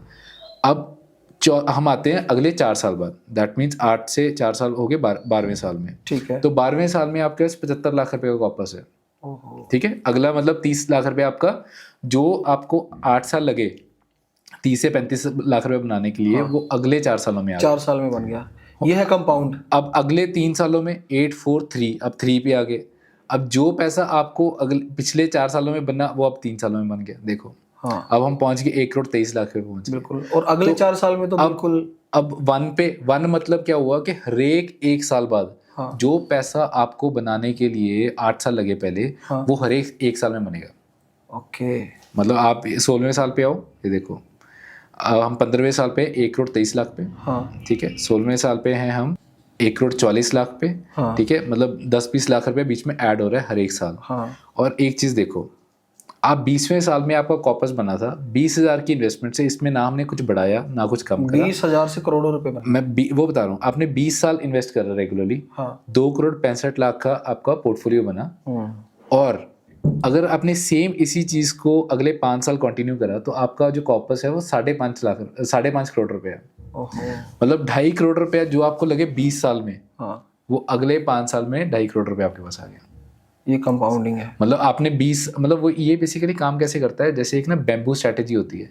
अब जब बांस का पेड़ देखा है आपने, हाँ, वो पहले 5 साल उगता नहीं, हाँ, दिखाई नहीं देता, हाँ, वो जड़ें स्ट्रॉन्ग करता है, हाँ, पर जब वो उगता है ना, हाँ, अगले 3 महीने में उग जाता है। 5 साल कुछ नहीं दिखेगा, हाँ, पानी भी दे रहे हो, धूप भी लग रही है, सब कुछ लग रही है, हाँ, पर जब वो 5वें साल बाद ग्रो करेगा ना, वो 3 साल के अंदर 20 फुट जाएगा, वो दिखेगा। हाँ, जो 20 साल आपके पैसे को ग्रो करने में इतना टाइम लगा, वो अगले 5 साल में वो यहाँ पे पहुंच गया। तो मतलब ये चक्रवर्ती ब्याज की पावर है। अब वो जिसके पास लमसम पैसा नहीं पड़ा, मैंने आपको एग्जांपल दिया कि 10 लाख से 26% पे कंपाउंड कर रहा है, तो कैसे 100 करोड़ ये इतनी जर्नी बन सकती है। वॉरेन बफे ने ये चीज़ करके दिखाई। ठीक है, उन्होंने 11 साल की उम्र से स्टार्ट करा। आज वो कितने अमीर हैं। अभी उन्होंने रिजाइन दिया रिसेंटली, तो 95 के होके अब रिजाइन दिया है। तो वो कुछ कहते हैं कि चलो मैं भी लकी रहा, बट उन्होंने बचपन में ही अपनी सिस्टर को बोल दिया था कि मैं सबसे अमीर इंसान होऊंगा अपनी फैमिली का। ओके, जब वो 11 साल कैलकुलेशन समझ चुके थे, स्ट्रेटजी जब वो 11 साल के थे। और ये रामदेव अग्रवाल भी यही चीज़ बोलते हैं। जब मैं 30 साल का था, मैं इस चीज़ को समझ गया था जो आज की डेट में उनकी मतलब 12,000 करोड़ या 13,000 करोड़ की वेल्थ उनकी है, वो यहाँ से है। क्योंकि वो इस चीज़ को समझ गए थे कि छोटे से शुरू करो, 1-2 लाख 5 लाख से शुरू करो, बट उसको ग्रो होने दो। हम क्या करते हैं कि आज इन्वेस्टमेंट्स करते हैं, उस पेड़ को साल 2 साल बाद पैसे की जरूरत पड़ी निकाल लेते हैं वो यूज ना हम बकेट स्ट्रेटजी यूज करते हैं, ना हम 50, कुछ वो पता नहीं होता बेसिकली लॉन्ग टर्म गोल्स। अब अमीर क्यों हो रहे हैं, अब आप ये देखो, अगर वो 5 साल में भी पैसा डबल हो रहा है, जिस अमीर इंसान के पास 100 करोड़ पड़ा है उसका डबल 200 करोड़, 400 करोड़, 800 करोड़, वेल्थ बढ़ रही है ना। बिल्कुल। हम कहते हैं कि अमीर क्यों हो रहा है, ये उन्होंने पहले वो कुछ टाइम तो दिया ना, वो समझ चुके हैं ना, वो सब्र तो दिया, स्ट्रेटजी समझ चुके हैं ना। हाँ, तो पेशेंस नहीं देते हम। पेशेंस हो गया, डिसिप्लिन हो गया। अब हम बात करते हैं, आपने लमसम की बात करी। लमसम होता है कि आपके पास इकट्ठा पैसा पड़ा है, वो आपने इन्वेस्ट कर दिया। अब हम उसकी बात करते हैं कि जिसके पास पैसा है ही नहीं। ठीक है, हम नीचे आते हैं, बिल्कुल ग्राउंड लेवल पे आते हैं। अब हमने करोड़ों की बात कर ली, 100 करोड़ पे पहुंच गए, बिल्कुल ग्राउंड लेवल पे आते हैं। अब हम बात करते हैं कि जिसकी 20,000 सैलरी है। अब 20,000 सैलरी वाला क्या कर सकता है, वो सबसे पहले मैंने बताया आप उस स्किल पे काम करो। ठीक है, उसके बाद हमने यूज करना है 50-30-20 रूल। ठीक है, 20 रूल के हिसाब से आप देखो कि आपके 20,000 का 20% कितना होता है, 4,000 रुपये। ठीक है, अब हम 4,000 की कैलकुलेशन करेंगे। ठीक है, उसमें आपने उसको बढ़ाया भी नहीं, सिर्फ 4,000 से शुरू करा। ठीक है, 4,000 की इन्वेस्टमेंट को पूरे लाइफ टाइम उन्होंने बढ़ाया भी नहीं, मंथली करता रहा। और हाँ, मंथली करते गए। और आपका 20 साल का टारगेट था, या आप कह लो 25 साल का आपका टारगेट था, तब भी आपके पास 1 करोड़ रुपए का कॉर्पस इकट्ठा हो गया। और 20,000 रुपए कमाने वाला 1 करोड़ के बारे में सोचेगा नहीं। मतलब, और 20,000 में से आप सिर्फ 20% इन्वेस्ट कर रहे हो। 4,000 की SIP उसको बढ़ाया भी नहीं, जबकि आपकी सैलरी भी बढ़ेगी। आप 20,000 से 30,000 पे भी जाओगे, 40 पे भी जाओगे, और आपको सिर्फ आप वो इन्वेस्ट करते रहे, 25 सालों में आपका 1 करोड़ रुपए का, यानी 20-30,000 रुपए कमाने वाला अपनी लाइफ में आराम से करोड़पति बन सकता है। पर ये है कि चलो इन्फ्लेशन भी काउंट होगी, ऐसी बात नहीं है, बट कई लोग कहते हैं कि इन्फ्लेशन भी है, ये भी, हाँ, सारी चीजें होती हैं, बट डिसिप्लिन ने आपको कहाँ पहुंचा दिया। ठीक है ना, इन्फ्लेशन के बावजूद। और अब एक चीज बताता हूँ, ये हमने बात करी कि वो 20,000 पे ही खड़ा था, अब वो बढ़ेगा भी, 6-7% से बढ़ाएगा भी। हम कहते हैं कि इसमें हम स्टेप अप ऐसे भी करते हैं। स्टेप अप मतलब जैसे जैसे हम बढ़ाते रहेंगे उसी तरीके से हम अपनी इन्वेस्टमेंट, मतलब जैसे जो 4,000 इन्वेस्ट कर रहा था उसको थोड़े से वो बढ़ा देगा। अब हमने कैलकुलेट करा था 4,000 रुपये 15% पे 25 साल में बना 1 करोड़ 10 लाख रुपए। ठीक है, अब हम बात करते हैं कि स्टेप अप ऐसे भी, कि उसकी सैलरी बढ़ रही थी, उसने क्या करा, जैसे जैसे उसकी सैलरी बढ़ती गई वैसे वैसे वो इन्वेस्टमेंट्स बढ़ाता गया। ठीक है, तो इसमें क्या होता है, यहाँ पे आपको दिया हुआ है कैलकुलेशन। तो आपने 4,000 से शुरू करा था, ये हम ग्रो की ऐप पे कहीं पे भी कर सकते हैं, कहीं पे भी कर सकते हो। बहुत कैलकुलेटर्स आते हैं, ये आपको इसलिए रेफरेंस में दे रहा हूँ कि आप खुद कैलकुलेट कर सको। ठीक है, आप भी कर सके, ऑडियंस भी कैलकुलेट कर सके, खुद खोलो, कैलकुलेशंस करो, आपको समझ आएगा। ठीक है, तो ये रेफरेंस मैं इसलिए दे रहा हूँ। ठीक है, अब 4,000 से आपने शुरू करा, अब हर एक साल आप कह लो 6-7% से ग्रो कर रहे हो, 10% से आपकी सैलरी ग्रो कर रही है। आपने उसी इन्वेस्टमेंट्स को 10% से आप ग्रो कर रहे हो। ठीक है, और हम यहाँ पे 15% लेते हैं, अदरवाइज 12% लेते हैं, तो 15 भी ले सकते हैं। तो ये हमारी इन्वेस्टमेंट्स वही 25 साल का सेम एग्जांपल लेंगे, तो जहाँ पे हमारा 1 करोड़ 10 लाख का कॉर्पस इकट्ठा हुआ था, वो अब है 2.25 करोड़ रुपए, 2 करोड़ 28 लाख रुपए में। हमने करा क्या, सिर्फ डबल हो गया। हाँ, ऑलमोस्ट डबल हो गया। सिर्फ हमने करा क्या, सिर्फ उसको 10% से अपना इंक्रीज करते, जैसे जैसे हमारी सैलरी इंक्रीज हो रही थी, उसमें थोड़ा थोड़ा इंक्रीज करते। तो ये है अमीरों के वेल्थ क्रिएट करने के तरीके। हाँ, मतलब ये है बेसिक तरीका कि आप अगर पैसा नहीं सेव कर पा रहे तो आप एक आदत बना के भी सेव कर सकते हो और बड़ा पैसा बना सकते हो। बस आपको ये समझना है कि इन्फ्लेशन से ज्यादा कमाना है, ज्यादा ग्रो करना है। 6% महंगाई दर है तो 12-15% पे आपको ग्रो करना है। चाहे आप अपने बिजनेस में ग्रो करो, अपनी नॉलेज पे ग्रो करो, चाहे आप इन्वेस्टमेंट्स में ग्रो करो। एक और बहुत इंपॉर्टेंट चीज़ है जो आपसे जाननी है, वो ये है कि SIP के बारे में तो अक्सर आप भी बताते हो आपकी वीडियोस में और अलग अलग जगह। ठीक है, बट आजकल आपने एक नई टर्म के बारे में जो है वो बातचीत की थी, वो थी SWP, जी। ये SWP क्या है और SWP या SIPs के तहत किस तरीके से अपना जो फाइनेंसिस है उनको प्लान कर सकता है इंसान? राइट। SWP मतलब होता है सिस्टमेटिक विड्रॉल प्लान। ठीक है। जैसे हम इन्वेस्टमेंट्स कर रहे हैं ना, systematic investment plan, systematically invest कर रहे हैं, वैसे ही सिस्टमेटिकली हम विड्रॉ करते हैं। तो उसमें क्या होता है कि उसकी ना एक विड्रॉल रेशियो होती है। विड्रॉल रेशियो कैसी होती है, मैं एग्जांपल बताता हूँ। मोस्टली लोग प्रॉपर्टी में इन्वेस्ट करते हैं, ठीक है। तो मैं प्रॉपर्टी का एग्जांपल लेता हूँ, एक बेस्ट सा। कह लो किसी के पास 1 करोड़ रुपए की प्रॉपर्टी पड़ी है, ठीक है। अब 1 करोड़ रुपए की प्रॉपर्टी का 4% विड्रॉल रेशियो, मतलब 4% पैसा आता है हमें रेंट का। मतलब इंडियन मार्केट के हिसाब से 3 से 4% एक रेंटल यील्ड होता है जो हमें हर एक साल आता ही आता है। बिल्कुल बिल्कुल। अगर 1 करोड़ की प्रॉपर्टी होगी तो 4 लाख रुपए का रेंट आएगा आपको साल का आएगा। साल का, ठीक है। मतलब 3 से 4 लाख रुपए रेंट आता है, मतलब वही 30-35 हज़ार के अंदर आपका रेंट होगा उस प्रॉपर्टी का, मतलब जो आप प्रॉपर्टी अपने रेंट पे दे रखी है। बिल्कुल, ठीक है। इसके अंदाजे के आसपास ही चलता है। अगर कमर्शियल प्रॉपर्टी है तो उसका 6 से 7% रहेगा, ज़्यादा रेंट होता है। रेजिडेंशियल प्रॉपर्टीज का कम होता है। तो इसको हम बोलते हैं सेफ विड्रॉल रेशियो, कि जिसमें आपका 1 करोड़ रुपए की प्रॉपर्टी का रेट भी बढ़ रहा है, महंगाई को भी बीट कर रहा है, ठीक है। 6% की महंगाई को बीट कर रहा है, 9-10% पे वो प्रॉपर्टी भी ग्रो कर रही है, प्लस आपको वो रेंट भी दे रही है। मतलब ओवरऑल 13-14% पे, 15% पे ग्रो करी। बिल्कुल। इसलिए लोगों को प्रॉपर्टी अच्छी लगती है, ठीक है। बट इसी तरीके से जो इन्वेस्टमेंट्स लोग स्टॉक मार्केट में करते हैं, अगर कह लो आपके पास 1 करोड़ रुपए का पोर्टफोलियो पड़ा है, तो आप उसमें से कितना पैसा निकलवा सकते हो कि वो पैसा कभी खत्म ना हो, उसको बोलते हैं SWP। वैसे SWP क्या हो गया कि आप हर एक महीने निकलवा रहे हो, बट उसमें भी एक प्रॉब्लम है। उसमें प्रॉब्लम ये है कि कह लो 2 साल मार्केट ने रिटर्न नहीं दी, फ्लक्चुएशन या क्रैश आ गया, ठीक है, करेक्शन आ गया, 30-40% का करेक्शन आ गया, आप तो पैसे निकलवा रहे हो, अब वो मार्केट डाउन है, 1 करोड़ जो आपका पोर्टफोलियो था वो पहुंच गया जी 60 लाख पे। अब आप 60 लाख में से भी पैसे निकलवा रहे हो। अब जो पैसे ने आपका 20 साल चलना था वो अब चलेगा जी 10 साल या 15 साल।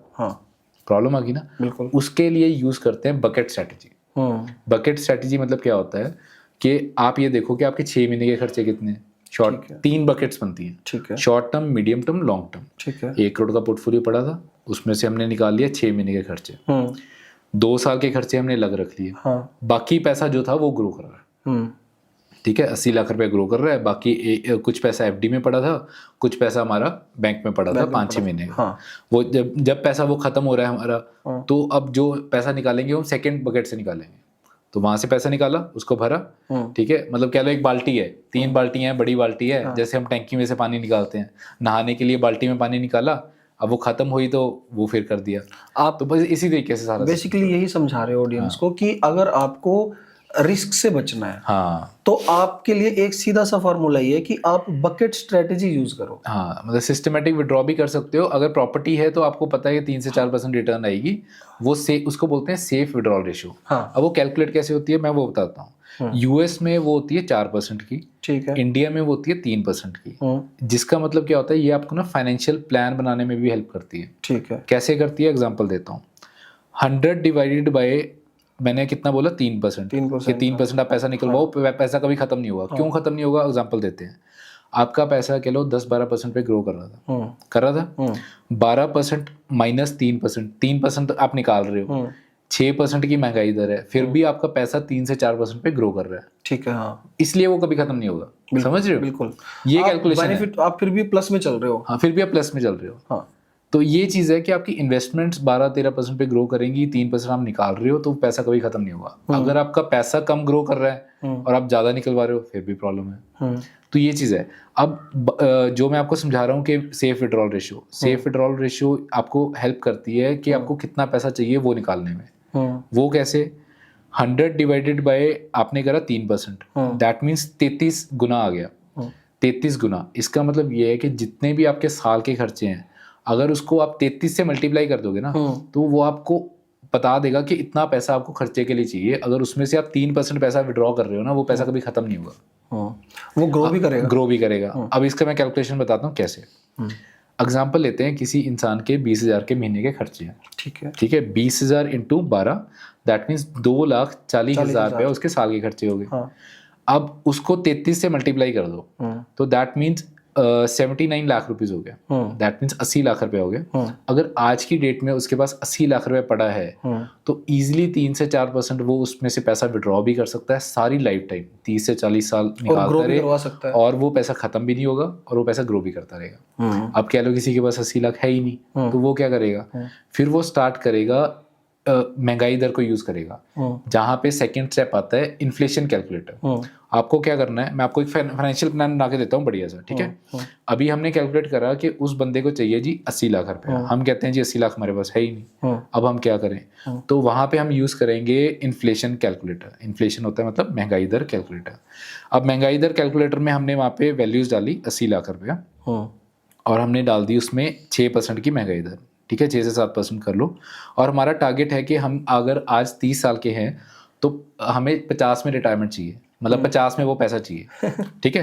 तो 20 साल का हमने टारगेट लिया, तो 20 साल का टारगेट मीन टू से कि हमें उस टाइम पे कितना चाहिए पैसा, एक मिनट बताता हूँ, 80 लाख रुपया उस टाइम पे पैसा चाहिए 2.5 करोड़ रुपये, ठीक है, मतलब सेम खर्चों के लिए। हाँ। अब 2.5 करोड़ रुपये उस टाइम पे चाहिए। अब मैंने आपको क्या एग्जांपल दिया था कि 4,000 की मंथली इन्वेस्टमेंट से 10% पे आप उसको ग्रो कर रहे हो, 15% पे भी अगले 20-25 साल में आप 2.5 करोड़ का कॉर्पस बना सकते हो, ठीक है। आपने इन्वेस्टमेंट्स करी रेगुलरली, बिल्कुल 20,000 कमाने वाला भी 4,000 रुपये महीने का इन्वेस्ट करके 2.5 करोड़ का कॉर्पस करोड़पति बन गया। अब आप ये देखो, आपने पूछा कि SWP क्या चीज़ है, मैं आपको SWP की पावर दिखाता हूँ, वो SIP से भी ज़्यादा खतरनाक चीज़ है। SWP के बारे में थोड़ा सा बताओ। वो सिस्टमेटिक विड्रॉल प्लान। आप ये देखो, मैंने आपको बता दिया कि बकेट स्ट्रेटेजी यूज करनी है, बट आपको पावर दिखा रहा हूँ। आपका 2.5 करोड़ का कॉर्पस बन गया था, ठीक है, और आप उसमें से 1 लाख रुपए महीने का निकलवा रहे हो, और वो पैसा आपका कह लो 12% पे ग्रो कर रहा है फॉर नेक्स्ट 30 ईयर्स, ठीक है। 30 साल आप उसमें से पैसा निकलवाते रहे। आप ये देखो, 2.5 करोड़ का कॉर्पस है, 1 लाख रुपए महीने का आप निकलवा रहे हो, ठीक है, अगले 30 साल आप निकलवाते रहते हो। आप एक पैसिव इनकम कह लो या पेंशन कह लो, कुछ भी, वो आपका पैसा 12% पे ग्रो कर रहा है। तो आप कॉर्पस देखो कितना है, 44 करोड़, 44 करोड़। तब भी 2.5 करोड़ में से लाख रुपया महीने का निकलवाने के बाद भी आपके पास 44 करोड़ रुपए का कॉर्पस है, और कोई भी इन्फ्लेशन वो आप बच्चों को भी देके जाओ, इसको बीट नहीं कर सकती। हाँ, क्योंकि आपको मैथमेटिक्स समझ आना चाहिए। हाँ, मतलब बेसिक क्या है कि ऑडियंस के लिए बेसिक चीज ये है कि आप ना कैलकुलेशन से थोड़ी सी मित्रता, थोड़ी सी दोस्ती कर लो, कैलकुलेशन से भागो। अरे बहुत इजी है। हाँ। देखो उसका स्टेप मैंने क्या बताया, सबसे पहले आपके महीने के खर्चे, हाँ, उसको मल्टीप्लाई करो 12 से, वो आपके साल के खर्चे, हाँ, उसको मल्टीप्लाई करो अब 33 गुना, हाँ, 33 टाइम्स, हाँ, ठीक है, वो आपका निकल जाएगा कि कितना पैसा आपको आज चाहिए। ये 33 टाइम्स ही क्यों करते हैं ये? 33 टाइम्स इसलिए करा, कह लो आप यूएस मार्केट में हो, वहाँ आप उसमें 4% विड्रॉ रेशियो है, 100 डिवाइडेड बाय 25 करोगे, ठीक है, तो वो आपको 4% निकाल देगा। उल्टा कर लो, जैसे मर्जी कर लो, 100 डिवाइडेड बाय 4 करो तो 25 गुना, ठीक है, तो आपको उस पैसे को 25 गुना करना पड़ेगा। हमने 33 इसलिए करा कि थोड़ा हम एक्स्ट्रा लेके चलते हैं, कि कह लो एक होता है ना, अगर हम कहीं घूमने जा रहे हैं तो 10,000 का बजट है, तो हम 12-13,000 रुपया 15,000 रुपया लेके चलते हैं, बस वही चीज है। लेने को आप 25% भी ले सकते हो। 33 हमने इसलिए करा कि एक्स्ट्रा एज ली है, कि जहाँ पे हमें 60 लाख चाहिए वहाँ पे हमें 80 लाख चाहिए, सो दैट एक्स्ट्रा एज मिल गई 33 गुना की, सो दैट कि एक्स्ट्रा पैसा है कि हम रिस्क नहीं ले रहे। हाँ, वो अब आपको पता लग गया कि कितना पैसा चाहिए। हाँ, आज की डेट में 80 लाख नहीं है, तो आपको क्या करना है, इन्फ्लेशन कैलकुलेटर यूज करना है, उससे पता लगेगा कि अगले 10-20 सालों में आपको इतना पैसा चाहिए। उसके लिए आप फिर इन्वेस्टमेंट्स करोगे, इन्वेस्टमेंट्स करके आपके टारगेट जब मीट हो जाएगा, उसमें से आप महीने का फिर आप 3 से 4% निकाल रहे हो, और वो पैसा कभी खत्म नहीं होगा, वो पैसिवली आपके लिए काम कर रहा है, ठीक है ना, और वो पैसा ग्रो भी कर रहा है, आप जनरेशनल आगे बच्चों को भी देके जा रहे हो, आपकी पैसिव इनकम भी जनरेट हो गई, तो मतलब वो इस तरीके से सारा सिस्टम है। एक बीच में रोक के मैं एक छोटा सा बेसिक सा सवाल लेना चाहता हूँ, बड़ी देर से मेरे दिमाग में घूम रहा था वो। जब किसी के घर में बच्चे हैं, मान लो 10 साल का बच्चा है, 15 साल का बच्चा है, छोटे छोटे बच्चे, ठीक है, अंडर 20 या अंडर 18 लगा लो, तो माँ बाप के लिए तो बच्चे बच्चे ही होते हैं। तो जब घर में कोई चीज, घर में कोई सामान लेके आते हैं, या कोई फाइनेंशियल डिस्कशन होता है, हस्बैंड वाइफ में हो रहा है, या फादर और सन में हो रहा है जी, तो उस टाइम पे घर की जो फाइनेंशियल जो सिचुएशंस है, जो कैलकुलेशंस है, जो डिसीजंस है फाइनेंशियल, उनमें बच्चों को इन्वॉल्व करना चाहिए कि नहीं करना चाहिए? बिल्कुल करना चाहिए। देखो मैं एक चीज़ बताऊंगा, स्पेशली मैं मेंशन भी कर रहा हूँ, और उन लोगों की मैं दाद भी देता हूँ, वो हैं मरवाड़ीज, गुजरातीज एंड हमारे सिखों में इवन मतलब ਜਿਹੜੇ ਪਾਪੇ ਹੁੰਦੇ ਹੈਗੇ, ठीक है, वो बिजनेस करते because they are the business communities. उन लोगों ने अपने आप को ग्रो करा और वो अपने डिनर टेबल पे या कह लो घर में उनका माहौल इस तरीके का है कि वो बिजनेस की बात करते हैं, पैसे की बात करते हैं। बच्चे बचपन से सीख जाते हैं कि यार हमें बिजनेस कैसे करना है, हमें पैसा कैसे कमाना है। वो तो साइकोलॉजी समझ, हाँ, वो घर का माहौल बना हुआ है। हम क्या है कि हम सोचते हैं कि यार बच्चे को बताएंगे, है ना, मतलब घर में वैसी डिस्कशंस नहीं होती, फ्रेंड सर्कल में वैसी डिस्कशंस नहीं होती, होनी चाहिए। बड़े बूढ़े तो इस बात पे बड़ा प्राउड फील करते हैं कि लेना देना तो सारा मैं करता हूँ, हाँ, इनको क्या पता, मुझसे बात करो। और कैलकुलेशंस वो भी नहीं करते, कैलकुलेशन वो भी नहीं करते। उसकी वजह से वो जनरेशन दर जनरेशन उस जाल से निकल नहीं पाते। उसमें क्या है कि थोड़ा सा इगोइस्टिक भी आ जाता है, ईगो की वजह से, क्योंकि क्या होता है कि मैं घर का मालिक मैं हूँ और मैं ही सारी चीज़ें संभालूंगा। तो बट वो क्या है कि ठीक है, संभाल रहे हो, वेरी गुड। आपको अगर फाइनेंशियली चीज़ों की नॉलेज है तो ठीक है, अदरवाइज क्या है कि हर एक बंदे को चीज़ करनी चाहिए, बजटिंग करनी चाहिए। बेटर है अगर आप हेड ऑफ द फैमिली हो, आपको क्या करना चाहिए, हर एक को बराबर पैसे दो। ठीक है, फैमिली मेंबर्स को दो कि भाई ये तुम्हारा खर्चा है, अब इसमें से तुम देखते हैं कौन सबसे ज्यादा पैसे बचाएगा। ठीक है, उनको भी एक फैमिली के अंदर टारगेट्स दो कि भाई तुम इतने पैसे बचा के दिखाओ, या कुछ करके दिखाओ, या उस पैसे से कुछ करके दिखाओ। फिर मतलब वो हेड ऑफ द फैमिली का फिर वो एक रिस्पॉन्सिबिलिटी आ गई कि वो अपनी वैल्यूज को आगे डिलीवर कर रहा है। मरते कहाँ पे हैं, प्रॉब्लम कहाँ पे आती है कि जब फैमिली मेंबर बड़ा मरता है, बच्चों को समझ ही नहीं आता इस पैसे का करना क्या है। जनरेशनल वेल्थ आ जाती है, प्रॉपर्टीज आ जाती हैं, पैसा आ जाता है, बच्चों को पता ही नहीं करना क्या है, और वो पैसा लूज कर देते हैं सारा। जितना मेहनत करके कमाया होता है वो सब लूज हो जाता है। क्यों? क्योंकि वो आगे नॉलेज शेयर नहीं हुई। और अगर थोड़ा सा आगे बढ़ें चीज़ों को लेके, तो अगर बच्चों की ही बात चल रही है, ठीक है, तो हम सेविंग और इन्वेस्टमेंट्स बेसिकली हर इंसान इसीलिए करता है कि बच्चों की पढ़ाई में काम आएंगे, या उस टाइम पे मकान बनाना है वो बन जाएगा मेरा, या किसी को फॉरेन एजुकेशन के लिए कोई प्लानिंग करनी है बच्चों के लिए। तो क्या हमारे यहाँ पे कुछ गवर्नमेंट स्कीम्स भी हैं इंडिया में ऐसी जो आप मतलब कोई ज़्यादा कैलकुलेटिव नहीं है, किसी का दिमाग नहीं काम कर रहा कि भाई मुझे नहीं पता, तो वो सीधा सीधा जाके कोई भी गवर्नमेंट स्कीम पकड़ ले और उसके अकॉर्डिंग वो प्लान कर ले। मान लो कि कोई इंसान चाहता है कि मुझे 2 करोड़ रुपए कम से कम मुझे चाहिए 20 साल के बाद, तो वो क्या कोई ऐसी गवर्नमेंट स्कीम पकड़ सकता है सीधा सीधा? कोई सेविंग का कोई फंड है या फिर कोई कुछ भी ऐसा? मैं समझ गया। इसमें सर ऐसे रहता है, देखो गवर्नमेंट की भी अलग अलग स्कीम आती हैं। अब जो सैलरीड हैं, ठीक है, उनका पीपीएफ हो गया, पीएफ हो गया, ये सारी चीज़ें कटती हैं। बट वो जो पैसा होता है वो 4 से 6% के अंदर ग्रो करता है। वो बढ़ेगा जरूर, बट वो ज़्यादा से ज़्यादा इन्फ्लेशन को ही बीट करेगा। ठीक है, थोड़ा बहुत। इसी तरीके से अगर जो आपकी बेटियां हैं उनके लिए आप सुकन्या समृद्धि स्कीम है, ठीक है, वो भी पैसा उसमें ग्रो करता है, बट उसमें भी थोड़ा कम रिटर्न्स रहते हैं, बट सेफ रिटर्न्स है। उसमें बेसिकली क्या रहता है, लॉक इन पीरियड रहता है आपका। ठीक है, वो आपका क्या रहता है, जैसे पीपीएफ है उसमें भी लॉक इन रहता है, जो ये बच्चों वाला है आपके इनके लिए भी रहता है, लॉक इन रहता है। तो इसमें क्या है कि कहीं ना कहीं पैसा सेव रह जाता है, अदरवाइज क्या होता है वो कहीं ना कहीं यूज हो जाता है पैसा। तो इनका बेनिफिट क्या है कि वो बच्चे जब वो 18 साल के हैं उसके बाद आप उस पैसे को यूज कर सकते हो। तो उसका बेनिफिशियल है कि आप उसको एजुकेशन में लगाना चाहते हो, उसमें उसकी मैरिज के लिए लगाना चाहते हो, कहाँ पे लगाना चाहते हो। आपको मैं वैसे भी एग्जाम्पल दूंगा फाइनेंशियल प्लानिंग के लिए, जो मैंने जब करी थी ना अपने बच्चे की, तो मैं सरप्राइज हो गया था। मैं कहा यार ऐसे भी, अब एग्जांपल देता हूँ कि अगर कह लो आज मेरे को एक बढ़िया सी उसकी शादी करनी है या उसको बाहर भेजना है, ठीक है, उसको मैं कनाडा भेजना चाहता हूँ और मेरा 25 से 30 लाख रुपए का खर्चा है, तो 30 लाख रुपए का खर्चा अगर आज की डेट में है, तो जब वो 20 साल की होगी ना, उस टाइम मेरे को 1.5 करोड़ रुपए का कॉपस चाहिए। 1.5 करोड़। बिल्कुल, क्योंकि इन्फ्लेशन, महंगाई 7 से 8% पे ग्रो करी, 1.5 करोड़ का वापस चाहिए। अब उसकी इन्वेस्टमेंट जो है वो आज से शुरू करनी पड़ेगी। लोग इस चीज़ को समझते नहीं है।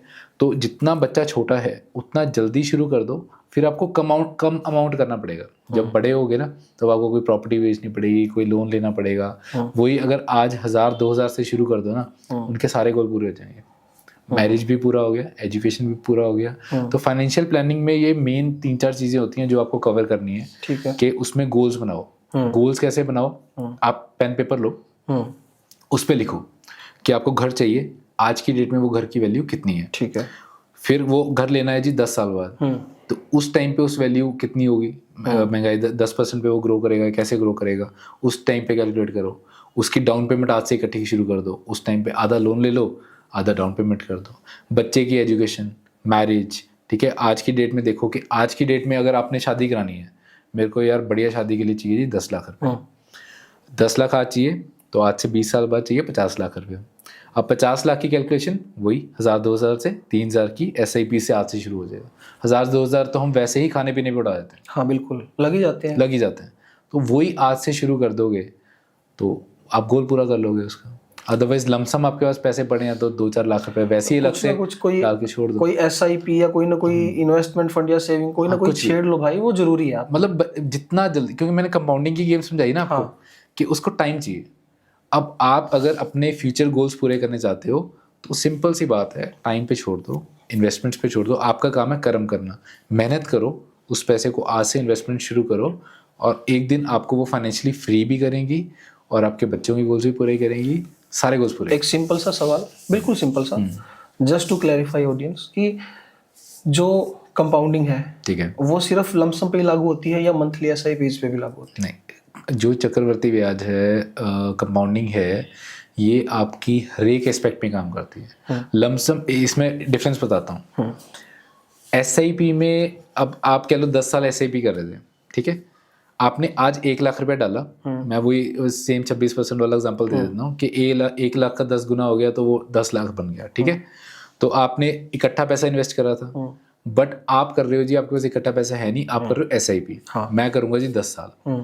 अब जब आप 1000 रुपये इन्वेस्ट कर रहे हो, जितना भी अमाउंट आप इन्वेस्ट कर रहे हो, आप ये चीज़ देखो कि जब आपने 10 साल की SIP करी अपने 10 साल के गोल के लिए, जो आपकी लास्ट वाली SIP थी, लास्ट वाली अमाउंट थी, उसको ग्रो होने के लिए टाइम मिला? नहीं मिला। जो एक्चुअल पैसा आपका बनेगा ना, वो आपकी इनिशियल इन्वेस्टमेंट्स के करके बनेगा।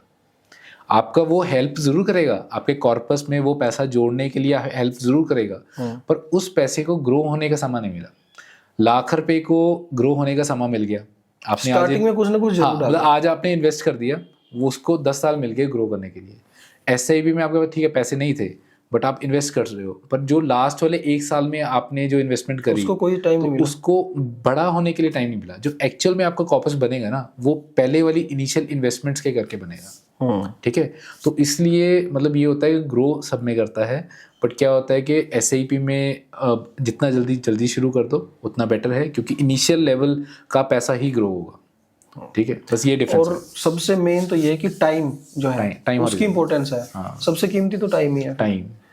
अभी इसके साथ अगर सिंपली मैं आपसे कैलकुलेशन लेना चाहूँ कि मुझे आज से 20 साल के बाद या 25 साल के बाद 5 करोड़ रुपए का रिटर्न चाहिए, ठीक है, तो मुझे अगर बात करें SIPs की तो या SWP की, ठीक है, तो कितने से शुरुआत करनी चाहिए और लमसम मेरा कितना होना चाहिए? इसमें आप ये कर सकते हो, कह लो किसी के पास 10 लाख मिनिमम है, या कह लो 5 लाख पड़ा है किसी, ठीक है, 5 लाख नॉर्मली लोग कर लेते हैं, तो आप 5-10 लाख रुपए वैसे इन्वेस्ट कर दो, ठीक है। बाकी आप देखो कि आपको कितनी इन्वेस्टमेंट चाहिए। आप, मैं नॉर्मल ये एग्जांपल दूंगा कि आप SIP कैलकुलेटर पे जाओ, स्टेप अप SIP यूज करो कैलकुलेटर, उसमें आप देखो कि कितना पैसा आपको इन्वेस्ट करना है। 5 से 10 हज़ार पे इन्वेस्ट करके 10% पे ग्रो करके 12% पे कितने साल लगेंगे आपको वो करने में, तो आप रिवर्स कैलकुलेशन करो। मतलब कहने का मतलब क्या है, जो कैलकुलेटर्स हैं वो आपको रिवर्स कैलकुलेशन करने में हेल्प करते हैं, समझ गए ना। अगर आपको पता लग गया कि आपको कितना पैसा चाहिए, अब उसकी रिवर्स कैलकुलेशन करो और उससे ज्यादा ही टाइम लेके चलो। क्यों? बीच में बहुत प्रॉब्लम आती है। कहना आसान है, लाइफ हमेशा एक पर जैसी लाइफ ना, लाइफ ऐसे है, बहुत ऊपर नीचे आती है। लोग, बंदा सोचता कुछ और है, होता कुछ और है, ठीक है। बंदा कहता है यार मैं इन्वेस्टमेंट्स करूंगा, पर एन मौके पे कोई इमरजेंसी आ गई तो क्या करोगे? फिर वहाँ पे इमरजेंसी फंड्स काम आते हैं या चीज़ें काम आती हैं। कई बार कैश फ्लो में बहुत इश्यूज आ जाते हैं। बिजनेस बहुत अच्छा चल रहा था, तब इन्वेस्टमेंट्स कर ली, कैश फ्लो डाउन हो गया, इशू आ गया। तो आपको हर एक चीज़ साथ के साथ मैनेज करके चलनी पड़ती है। कहने का मतलब ये है कि आज अगर किसी के पास थोड़ा बहुत पैसा है और उससे उसको खर्चे से बचाओ, उससे कोई गाड़ी खरीदने की बजाय उसको आप इन्वेस्ट करो। अगर आप आज कोई 10 लाख की गाड़ी ले रहे तो हो सकता है वही पैसा आपको कोई 1 करोड़ 2 करोड़ 5 करोड़ की गाड़ी दिला दे। बिल्कुल बिल्कुल दिलवा दे। तो वो जो पैसा है आप उसको रखते कहाँ पे हो, उसको कितनी रिस्पेक्ट देते हो आप, उस पे काफी कुछ डिपेंड करता है। बेसिकली आपको ना एक कंसेप्ट समझना पड़ेगा। हाँ। कंसेप्ट ये है, make your money work for you. अगर आपको ये चीज समझ आ गई ना, सिर्फ इतनी सी लाइन, तो आपको हर एक कंसेप्ट समझ आ जाएगा कि मेरे को इन्वेस्ट करना क्यों है। आपको या तो आप खुद मेहनत करो, खुद मेहनत कितनी कर लोगे? हमारे पास 24 घंटे लिमिटेड है। स्मार्ट वर्क तो करना ही पड़ेगा। हमारे पास 24 घंटे लिमिटेड है, हम 10 घंटे काम कर सकते हैं। पर अगर वो 10 घंटे में से काम करा हुआ जो पैसा है, अगर आप उस पैसे को काम पे लगाते हो तो वो पैसा आपके लिए काम कर रहा है। पैसा आपका ना सोल्जर है, सोल्जर है आपको फाइनेंशियल फ्रीडम दिलवाने के लिए। ठीक है, वो आपको आज़ादी दिलवाएगा। मतलब अगर आपके पास 10,000 रुपये या 1 लाख रुपए है, आपका 1-1 लाख करके कितने कितने पैसे जुड़ते रहेंगे। वो आपके अलग अलग सोल्जर्स खड़े हो रहे हैं जो आपके लिए मेहनत कर रहे हैं, कमा रहे हैं, 12-15% पे ग्रो कर रहे हैं। आपका चाहे बिजनेस भी हो सकता है, आपका इन्वेस्टमेंट्स भी हो सकते हैं, कुछ है वो आपके ना इन्वेस्टमेंट्स आपके सोल्जर्स हैं जो एक टाइम पे आपके आके आपको फ्री कर देंगे। या तो आप मेहनत करो, नहीं अगर कर सकते तो आप पैसे को मेहनत कराओ। पैसे की मेहनत करवानी बहुत ज़रूरी है। आप क्योंकि हमारा ना बॉडी क्या है कि बॉडी एंड माइंड कुछ टाइम बाद ना हम डिले होता है, ठीक है, स्लो होते हैं। हम आज जितनी एनर्जी आज मेरे में है उतनी एनर्जी में 60s में नहीं होगी, 70s में नहीं होगी। तो अगर आज से मेरा पैसा मेरे लिए काम नहीं कर रहा, तैयारी करो आप। हाँ, तैयारी आज से कर लो, सो दैट जब आपकी बॉडी स्लो हो गई, चीज़ें स्लो हो गई, तो आपका पैसा आपके लिए काम कर रहा है, आपके खर्चे निकल रहे हैं, आपको मांगना नहीं पड़ रहा। ठीक है, मेरे को बहुत तरस आता है कि जब मैं एक 70 साल के इंसान को देखता हूँ, वो चंडीगढ़ में जब हम रहते हैं, वो रैपिडो कर रहे हैं, वो रिक्शा चला रहे हैं, तो बहुत होता है कि यार इनको बेसिक लाइफस्टाइल को भी मेंटेन करने के लिए मेहनत करनी पड़ रही है। ठीक है, तो उतना कर लें कि हमारे जो स्मार्ट लोग हैं वो अपना जैसे ही ओल्ड एज आती है, कुछ है इन्होंने इन्वेस्टमेंट्स कर रखी है या सही टाइम पे सही प्लान पकड़ लिया, क्योंकि आज वो आराम से अपना जीवन वहाँ पे बिता रहे हैं। पहले हमारे पेरेंट्स का क्या था कि उनकी गवर्नमेंट जॉब्स थी, तो हमारी नहीं है। हमें चाहे प्राइवेट है चाहे बिजनेस वाला है, सब हर एक इंसान को सोचना पड़ेगा। ये एक इंसान की बात नहीं है। गवर्नमेंट एम्प्लॉयज भी अगर कोई है ना जिनकी पेंशन्स नहीं है, उनको भी अपने लिए, अपने बच्चों फाइनेंशियल एजुकेशन, अपना इन्वेस्टमेंट्स और बजट बनाना ये बहुत जरूरी है। आपकी लाइफ इससे चलती है। आपने जैसे बताया ना, मस्ती भी करो। अब एक क्या करो, अगर आप 100% है, 10% रखो अपना फन अकाउंट। अलग अलग अकाउंट रखो, अपने अकाउंट्स बना लो। 3 अकाउंट रखो अपने, एक अपना इन्वेस्टमेंट्स का अकाउंट रखो, एक अपना सैलरी वाला अकाउंट रखो, एक सेविंग का अकाउंट हो गया, एक आपका फन अकाउंट हो गया। ठीक है, उसमें जैसी सैलरी आई, सैलरी से पैसा आप निकालो, अलग अलग आपने जितना बजटिंग करी है डाल दो। 10% डालो भी फन अकाउंट में डालो।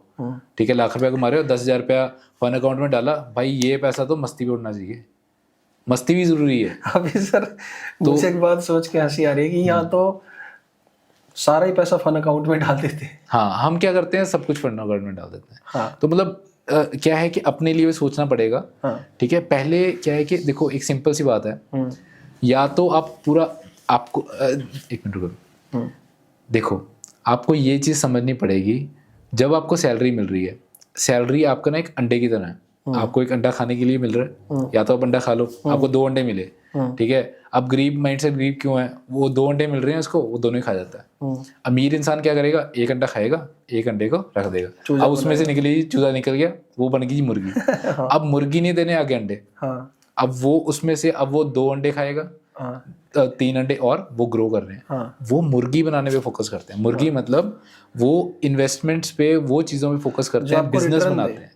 वो पहले एसेट्स बनाते हैं, एसेट्स बनाते हैं, फिर उसमें से जो पैसा आता है उसको यूज करते हैं। हम क्या करते हैं, सैलरी अगर आज हम 10,000 रुपये कमा रहे हैं तो हम उसको सीधे ही खर्च करते हैं। उसमें से कुछ ना कुछ पैसा बचाओ, देखो यार मैं और क्या कर सकता हूँ, मैं वीडियोग्राफी करूँ, मैं फोटोग्राफ मतलब कैमरा खरीदूँ, मैं कंटेंट बना सकता हूँ, मैं क्या कर सकता हूँ, अलग करो कुछ। आपको कोई अलग बिजनेस के लिए पैसा चाहिए, वहाँ पे इन्वेस्ट करो, क्योंकि जब आप बिजनेस में इन्वेस्ट करोगे, अपने आप में इन्वेस्ट करोगे ना, बहुत ज़्यादा जल्दी ग्रो होगा, बहुत ज़्यादा पैसा भी कमाओगे, बहुत जल्दी ग्रो भी करोगे। तो अगर जिस हालात में आपको उससे निकलना है तो आपको फाइनेंस के करीब आना ही पड़ेगा, उसको सीखना पड़ेगा, समझना पड़ेगा, find out right person, right opportunity, और आप कुछ इन्वेस्टमेंट्स और सेविंग्स करो। और इसके साथ साथ एक बात जानना चाहते हैं आपसे कि अकाल रेंटल्स, जो आपकी फर्म है अकाल रेंटल, और चंडीगढ़ में बहुत अच्छा अभी नाम भी और काफ़ी अच्छा काम कर रहे हैं, तो इसका जो आइडिया है वो आपको कैसे आया? हम ना एक्चुअली रेंटल्स का काम तो मैं पिछले 4 साल से कर रहा हूँ, ठीक है। और मैं अपनी शुरुआत भी बताता हूँ आपको। मेरी बहुत अच्छी मतलब यूनिक सी जर्नी है कि मेरे पास कोई कैश नहीं था, कोई पैसे नहीं थे, कोई बैकअप नहीं था। मेरे पास सिर्फ एक क्रेडिट कार्ड था और एक मेरे पास जॉब थी, वो भी 18,000 रुपये की, ठीक है। मैंने क्या करा, जब मैंने ये बिज़नेस शुरू करा, लोग कहते हैं कि हमारे पास यार पैसा नहीं है। यार पैसा नहीं है, जिगरा तो रखो, हिम्मत तो रखो। अब मैंने हिम्मत रखी कैसे? 18,000 की मेरी सैलरी थी, मेरे पास उस टाइम पे अराउंड 2 लाख रुपए के क्रेडिट कार्ड थे। मैंने पहले बाइक रेंटल का काम शुरू करा, ठीक है। जॉब के साथ 18,000 की सैलरी पे मैंने क्या करा, सिबिल के लूपहोल को समझा कि एक टाइम पे मैंने 2 बाइक निकलवा ली है। जब आप कोई भी चीज़ निकलवाते हो, ईएमआई लेते हो ना, तो सिबिल में क्या है, वो रिफ्लेक्ट कर जाती है जब वो ईएमआई स्टार्ट हो जाती है। जब आप इकट्ठे ले लेते हो तो रिफ्लेक्ट नहीं करती। तो मैंने एक टाइम पे 2 गाड़ियाँ निकलवाई, ठीक है। और 18,000 की सैलरी पे मैंने 4-5 बाइक इकट्ठे कर लिए। अब उसकी जो डाउन पेमेंट थी, डाउन पेमेंट पैसे नहीं थे। अब वो डाउन पेमेंट करी मैंने क्रेडिट कार्ड से। क्रेडिट कार्ड को यूज़ भी करा पर सही तरीके में, ठीक है। उसको मैंने डाउन पेमेंट्स करी, 50,000 स्वाइप करते थे, मेरे पास आ गया वो पैसा क्रिएट कर रहे हैं, मेरी ईएमआई भी निकल रही है, प्लस मेरा वो भी हो रहा है। उस तरीके से वो मेरा काफिला इंक्रीज होता गया। तो करते कराते फिर वो, अब मेरे पास 15 गाड़ियां हैं मेरी खुद की, 10 बाइक्स हैं, ठीक है। और एक्सपीडिशंस भी कराते हैं, लेह लद्दाख लोगों को भेजते हैं। तो मैंने तो एक कह लो नेगेटिव से जर्नी शुरू करी। एक टाइम पे मेरा -2 करोड़ भी पहुंच गया था, जो मेरे लोन्स थे। फिर उनको रिड्यूस करते करते अब वो जर्नी है, फिर वहां से मेरे एक फाइनेंशियल नॉलेज की जर्नी स्टार्ट हुई। तो मतलब यही है कि अब ये ना सोचो कि यार हमारे पास पैसा नहीं है तो हम कर नहीं सकते। बैंक से आपको सपोर्ट करते हैं, कुछ चीज़ों को आपको समझना पड़ेगा। अपनी ITRs टाइम पे भरो, अपने सिबिल को सही रखो, ठीक है। और बेसिक अपने आप को ऑपरेट करते रहो और बैंक्स का सपोर्ट लो। जब आप इंसान से पैसा मांगोगे ना, रिश्तेदारों से पैसा मांगोगे, तो भाई वो पैसा आपको बहुत जल्दी देना पड़ेगा और वो आपको कहीं ना कहीं क्या है कि गालियाँ पड़ेंगी, क्योंकि रिश्तेदार कहते हैं ले पैसे लेने वाले तो आगे से गए, अब पैसे नहीं दे रहे। सुनते हैं ना, कॉल्स भी करेंगे बहुत फ्रस्ट्रेट, बट बैंक कभी फ़ोन नहीं करेगा। बैंक आपको टाइम से पहले कभी फ़ोन नहीं करेगा। अगर आप EMIs डिले करोगे, 3-4 महीने 6 महीने तंग करोगे, तब जाके वो आप करेंगे, otherwise bank will never disturb you. और जितना पैसा आप मांगोगे उतना देंगे, अगर आपका उनके साथ व्यवहार अच्छा है। व्यवहार अच्छा है, आपकी सोच अच्छी है, आप ग्रो करना चाहते हो 100%। उसके लिए आपको समझना पड़ेगा फाइनेंसिस को, बजट, बेसिक चीज़ें आपको समझनी पड़ेगी कि आपको किस तरीके से पैसे को यूज़ करना है, कैसे बैंक्स के साथ अच्छे रिलेशनशिप रखने हैं, सो दैट आप ग्रो कर सको। क्योंकि देखो, या तो आप अपने पैसे से ग्रो कर सकते हो या आप लैंड कर सकते हो, पर आपको तरीका आना चाहिए। अगर कह लो आप कोई वीडियोग्राफी करता है या कंटेंट बनाता है, ठीक है, इवन मोबाइल की बात करते हैं, मोबाइल आप खर्चा करके कर सकते हो, EMI पे लिया, आप उस पर गेम खेल रहे हो, फ्री का टाइम पास कर रहे हो। बट एक है कंटेंट क्रिएटर जो उसी मोबाइल से रील्स बनाता है, वीडियोस बनाता है, डालता है, उससे पैसा कमा रहा है, ठीक है। तो वो उसके लिए एसेट है। आप कोई भी चीज़ ले रहे हो, कैमरा ले रहे हो, वो आपके लिए एसेट है, वो लाइबिलिटी नहीं है। मेरे लिए गाड़ियाँ कमा रही हैं तो वो मेरा एसेट है, चाहे वो लाइबिलिटी है, मेरे को पता है, वो डेप्रिशिएटिंग एसेट है, वो टूट रही हैं, उनकी वैल्यू कम हो रही है, पर मेरे लिए एसेट इसलिए कि वो कैश फ्लो दे रही है। हमारे यहाँ पे लोग चीज़ों के साथ इमोशनली कनेक्ट भी होते हैं ना पाजी। मतलब कि जैसे कोई चीज़ वो मेटल से बनी है, आप उससे इतना इमोशनली कनेक्ट हो जाते हो कि आप ये नहीं सोचते कि आपकी लाइफ किस तरफ जा रही है उसकी वजह से। वो उस गाड़ी या उस चीज़ की वजह से नहीं जा रही, वो आपकी फुलिशनेस की वजह से। बिल्कुल। और हमारे साथ कई बार क्या होता है, मैं अपना एक्सपीरियंस शेयर करता हूँ, कई बार हमारी गाड़ियों को भी एक्सीडेंट होता है, लग जाती हैं, बहुत चीज़ें होती हैं ना, क्योंकि देखो कोई लेके गया है तो ऑब्वियसली नुकसान होगा, तो होता भी है। मेरी जिम्नी भी टोटल लॉस गई, ठीक है, मेरी ब्रेजा एक टोटल लॉस हुई है, वो मेरे को देनी पड़ी, तो ठीक है। बट माइंडसेट उस तरीके का है यार, इमोशंस नहीं जुड़ने। जिस दिन मेरे इमोशंस जुड़ गए ना, तो मैं लाइफ में आगे नहीं बढ़ पाऊंगा। मेरे को पैसे की तरह देखना है, ठीक है, लोन्स को उसकी तरह देखना है, गाड़ियों को बिजनेस की तरह देखना है।